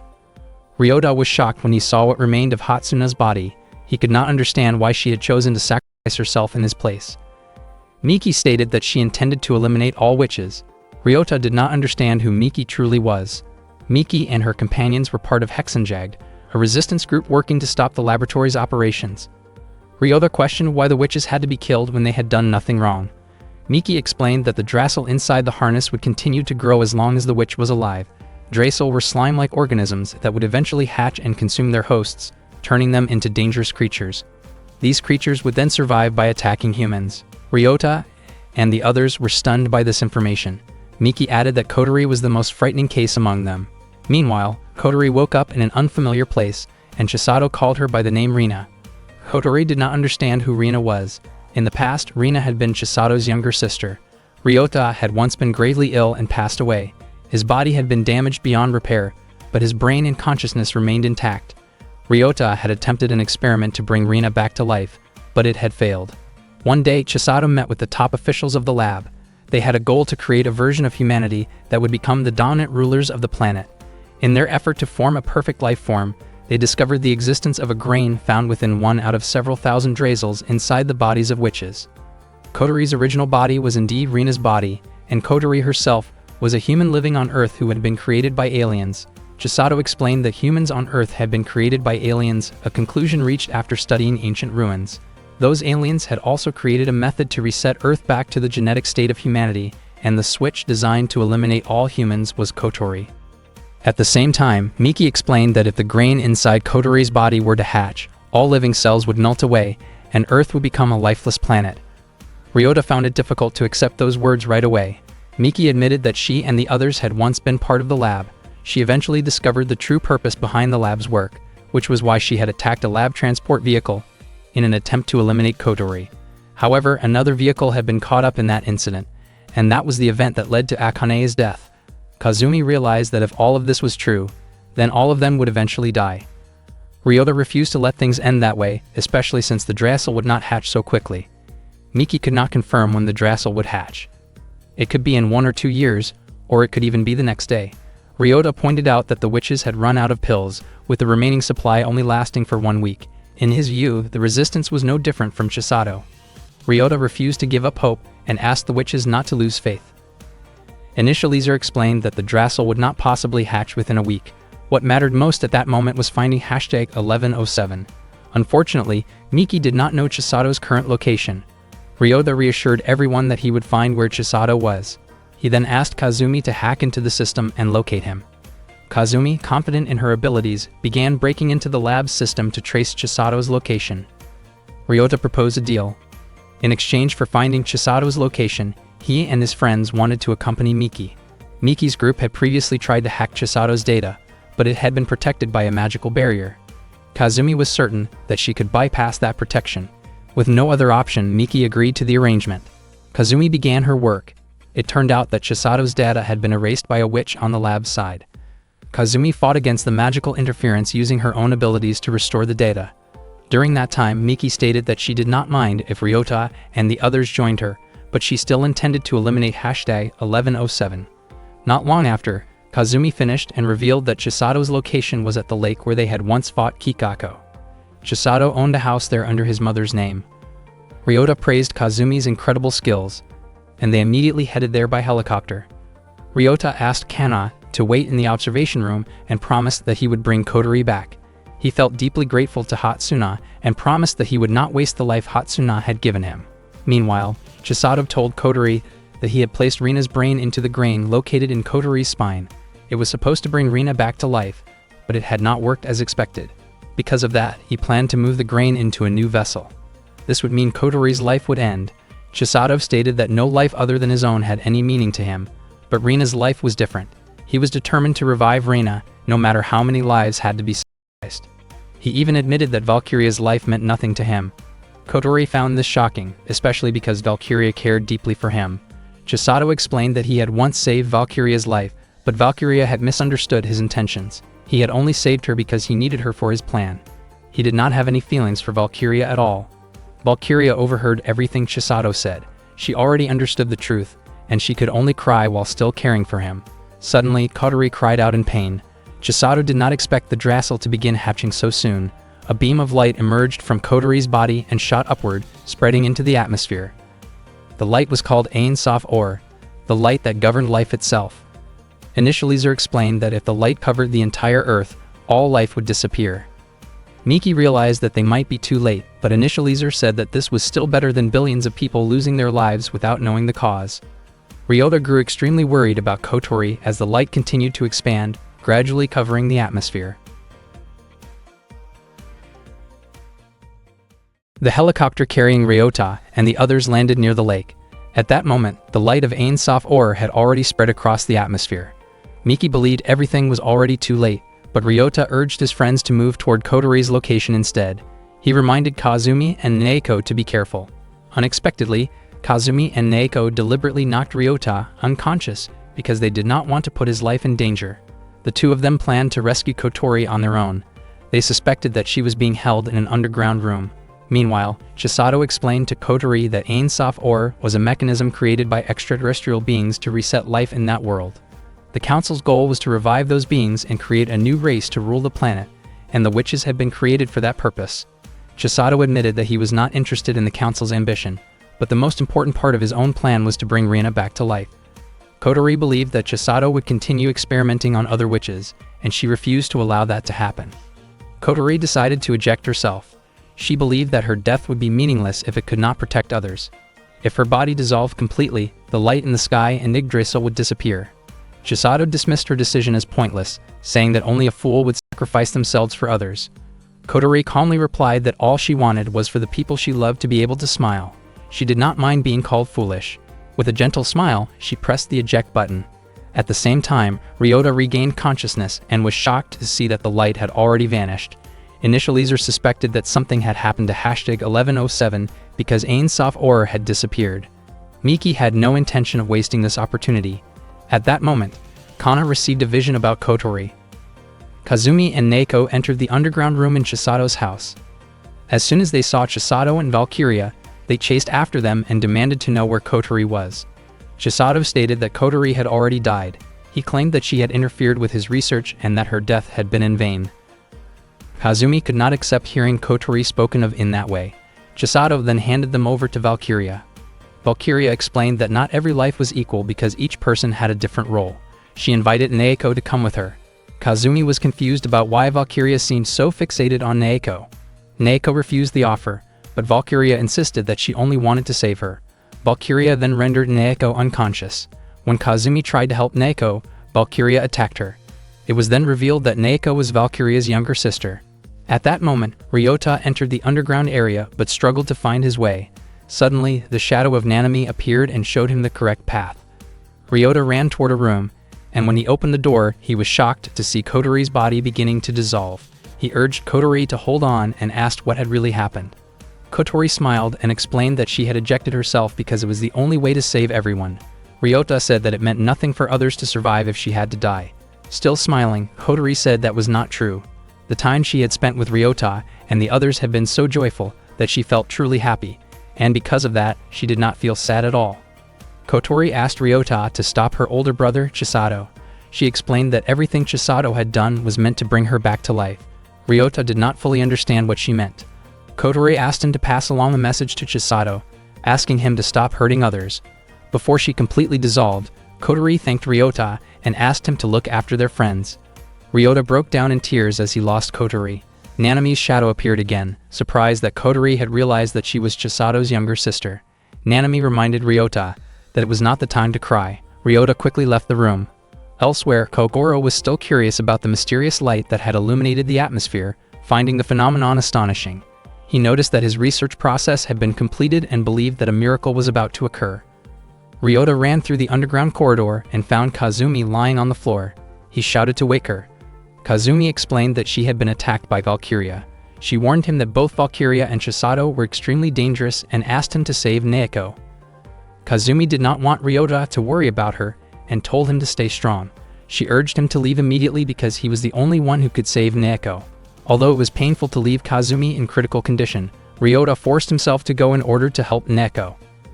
After he left, Kazumi quietly reflected that she had never been able to express her feelings. She regretted that she would not have the chance to experience the future she had once imagined, but she was grateful that she had at least known what it felt like to fall in love. Kana then received a vision about Kazumi and realized that if things continued this way, Naeko would also die. Kana asked someone to press her eject button, and shortly afterward, Hatsuna approached her. Meanwhile, Ryota continued searching for Naeko. Nanami's shadow appeared again and guided him in the right direction. Nanami could only lead him as far as that point. Ryota thanked her. In return, Nanami asked Ryota to promise that he would not lose his life. At the same time, Valkyria was walking while carrying Naeko in her arms. She felt that she could not bring herself to kill her own younger sister, yet Chisato's order was absolute to her. Valkyria remembered the incident from the past. Back then, her body had started to melt, and the situation had already become dangerous. Chisato had rushed out of the lab to approach her. The lab staff had warned him not to go outside because he could be exposed to radiation, but Chisato still went out to help Valkyria. Since that day, Chisato's life had become incredibly important to her. Valkyria kept walking while carrying Naeko when Chisato stepped in front of her. He warned Valkyria to kill Naeko, saying that Naeko was a failed product who did not deserve to live. Valkyria looked hesitant to do it. Chisato then asked her to put Naeko down because he would eject Naeko himself. Just as Chisato was about to press the eject button, Ryota suddenly arrived and kicked Chisato in the head. Ryota was furious and said that Chisato was the one who did not deserve to live for playing carelessly with people's lives. Ryota could not forgive him for what had happened to Kazumi and Kotori. Naeko felt devastated when she heard that her two friends had died. Chisato showed no concern over whether Ryota forgave him or not because he admitted that he had taken many lives. Ryota asked if Chisato had done all of this for the sake of his younger sister. Chisato was surprised that Ryota knew about her. Ryota explained that Chisato's younger sister's soul had lived within Kotori, and during her final moments, Kotori had asked that Chisato stop hurting anyone. Chisato laughed when he heard that, believing it proved that his experiment had succeeded. Ryota could not understand Chisato's way of thinking. Chisato stated that Rina's skull was still intact, and that he only needed to repeat the experiment. Ryota grew angrier and tried to attack him, but suddenly his body was thrown back, and he could not move. Naeko tried to help, but Valkyria blocked her. Valkyria warned everyone not to touch Chisato. Ryota urged Valkyria to realize that she had only been used by Chisato to bring his younger sister back to life. Valkyria smiled and admitted that this was exactly why she admired him. Ryota was shocked to realize that Valkyria and Chisato were equally unhinged. Valkyria wondered why Ryota was still alive when she thought she had already defeated him earlier. She directed another magical attack toward Ryota, causing him intense pain. Naoko cried out when she saw him suffering. Valkyria told Naoko to stay quiet and watch. At that moment, Naoko suddenly remembered that the only way to release the seal on her magic was by pressing her eject button. She tried to reach for the harness device on her body, and Ryota pleaded with her not to do it. Valkyria launched another magical attack toward Naoko, but unexpectedly, Kana arrived and shielded her. Kana was able to move and speak. She explained that she had made a promise to always protect Naoko through her foresight ability. In exchange for being able to move again, Kana had lost her power of foresight. Naoko had once protected her, and now Kana was determined to protect Naoko in return. Kana endured the pain from Valkyria's magic while standing her ground. Naoko was deeply moved seeing her friends risk themselves to protect her. She finally decided to press the eject button. Pain spread throughout her body, and she cried out as a blue light soon surrounded her. The light erased Valkyria's magic, freeing both Kana and Ryota from its effects. Naoko approached Ryota and asked if he was okay. Ryota was surprised when Naoko called him by his familiar nickname. Her memories had returned. She remembered everything they had gone through together as children and felt happy that she could meet him again. Ryota apologized to Naoko, saying that he should not have grabbed her hand when she fell back then. Instead, Naoko apologized to him, saying that if she had held on more tightly, they would not have fallen together. Valkyria grew irritated watching them and released another magical attack, but it could not penetrate Naoko's protective barrier. Naoko promised that she would always protect Ryota. She then remembered that Valkyria was her older sister. The two sisters clashed with their magic, causing repeated bursts of energy around them. Naoko was certain she would not lose because there were so many things she still needed to protect. The magic Naoko released grew stronger and eventually overwhelmed Valkyria. Valkyria was thrown back because she could no longer withstand it. Naoko's body weakened, and Ryota encouraged her to hold on. Valkyria managed to stand up again. She refused to lose to Naoko because she would never forgive anyone who stood in Chisato's way, even if it was her own sister. Valkyria prepared to launch another attack toward Naoko. Ryota quickly shielded her with his body, but Valkyria's magic suddenly stopped working. Initializer had arrived and was neutralizing her power. Miki's ally fired shots toward Valkyria, but unexpectedly, Chisato protected Valkyria with his own body. At that moment, Initializer was already struggling to keep neutralizing the magic any longer. Miki urgently told her friends to stop Valkyria as quickly as possible as Initializer's strength was fading. Valkyria used her magic once again to attack the shooter. Miki never expected that Chisato would sacrifice his life for someone else. His blood-covered body collapsed onto the ground, and Valkyria asked why he had chosen to give himself up for her. Chisato said that human feelings were impossible to understand. Sometimes people acted based on emotion rather than logic, and that was the reason he hated humans. Not long after, Chisato passed away. Valkyria kept calling his name, but he never responded again. She screamed, realizing that Chisato was truly gone. Valkyria then rose into the air and declared that she would destroy everything now that he no longer existed in this world. She activated her antimatter magic. Ryota could not believe that Valkyria was capable of creating antimatter. Once antimatter was formed, it would not disappear until a massive explosion occurred, meaning the surrounding area would be completely wiped out. Naoko stood up and said that she could neutralize the antimatter with a micro black hole. Ryota was deeply worried about her, but Naoko suddenly kissed him. She said that she loved Ryota from that moment on. She was truly grateful that he had never forgotten her. Naoko hurried to face Valkyria. Valkyria felt overwhelming sadness. All she had ever wanted was to see Chisato happy, and living beside him had been more than enough for her. Naoko arrived and asked Valkyria to put an end to everything. She prepared to activate her magic to confront Valkyria. When the antimatter was directed toward her, Naoko immediately used her power to create a micro black hole to absorb it. At that moment, nearby objects, including Chisato's body, were pulled into the black hole and vanished. Naoko's body went limp and she began to fall. Suddenly, an explosion occurred, sending her flying downward. Fortunately, Ryota quickly grabbed her arm and pulled her to safety. Ryota felt relieved that Naoko was still alive. Sadly, she had lost her memory and did not even remember him. That night, Kogoro called Ryota to share news about significant progress in the development of the pills. He asked Ryota to bring the witches to his laboratory. Ryota could only cry in sadness, leaving Naoko confused. The next day, Ryota went through his usual routine, but he was no longer with his friends. The observatory room felt empty without their presence. Kokoro showed great interest in the alien fetus research, saying that it closely resembled Homo sapiens. Meanwhile, Miki informed her members that Chisato's death would not slow down Takachio. That night, Ryota went stargazing with Neko. Not long after, Hatsuna arrived with Kana and Kazumi. Kazumi scolded Hatsuna for going ahead of her instead of taking turns pushing Kana. Hatsuna told Kazumi not to complain, reminding her that she had once died to save Kazumi. She also pointed out that Kana should have already been able to walk, but Kana explained that she was still in rehabilitation. The stars looked incredibly beautiful that night. Kazumi wished she could show the view to Kotori. A little later, Neko mentioned that she could see the summer triangle. That moment became a sign that her memories had finally returned.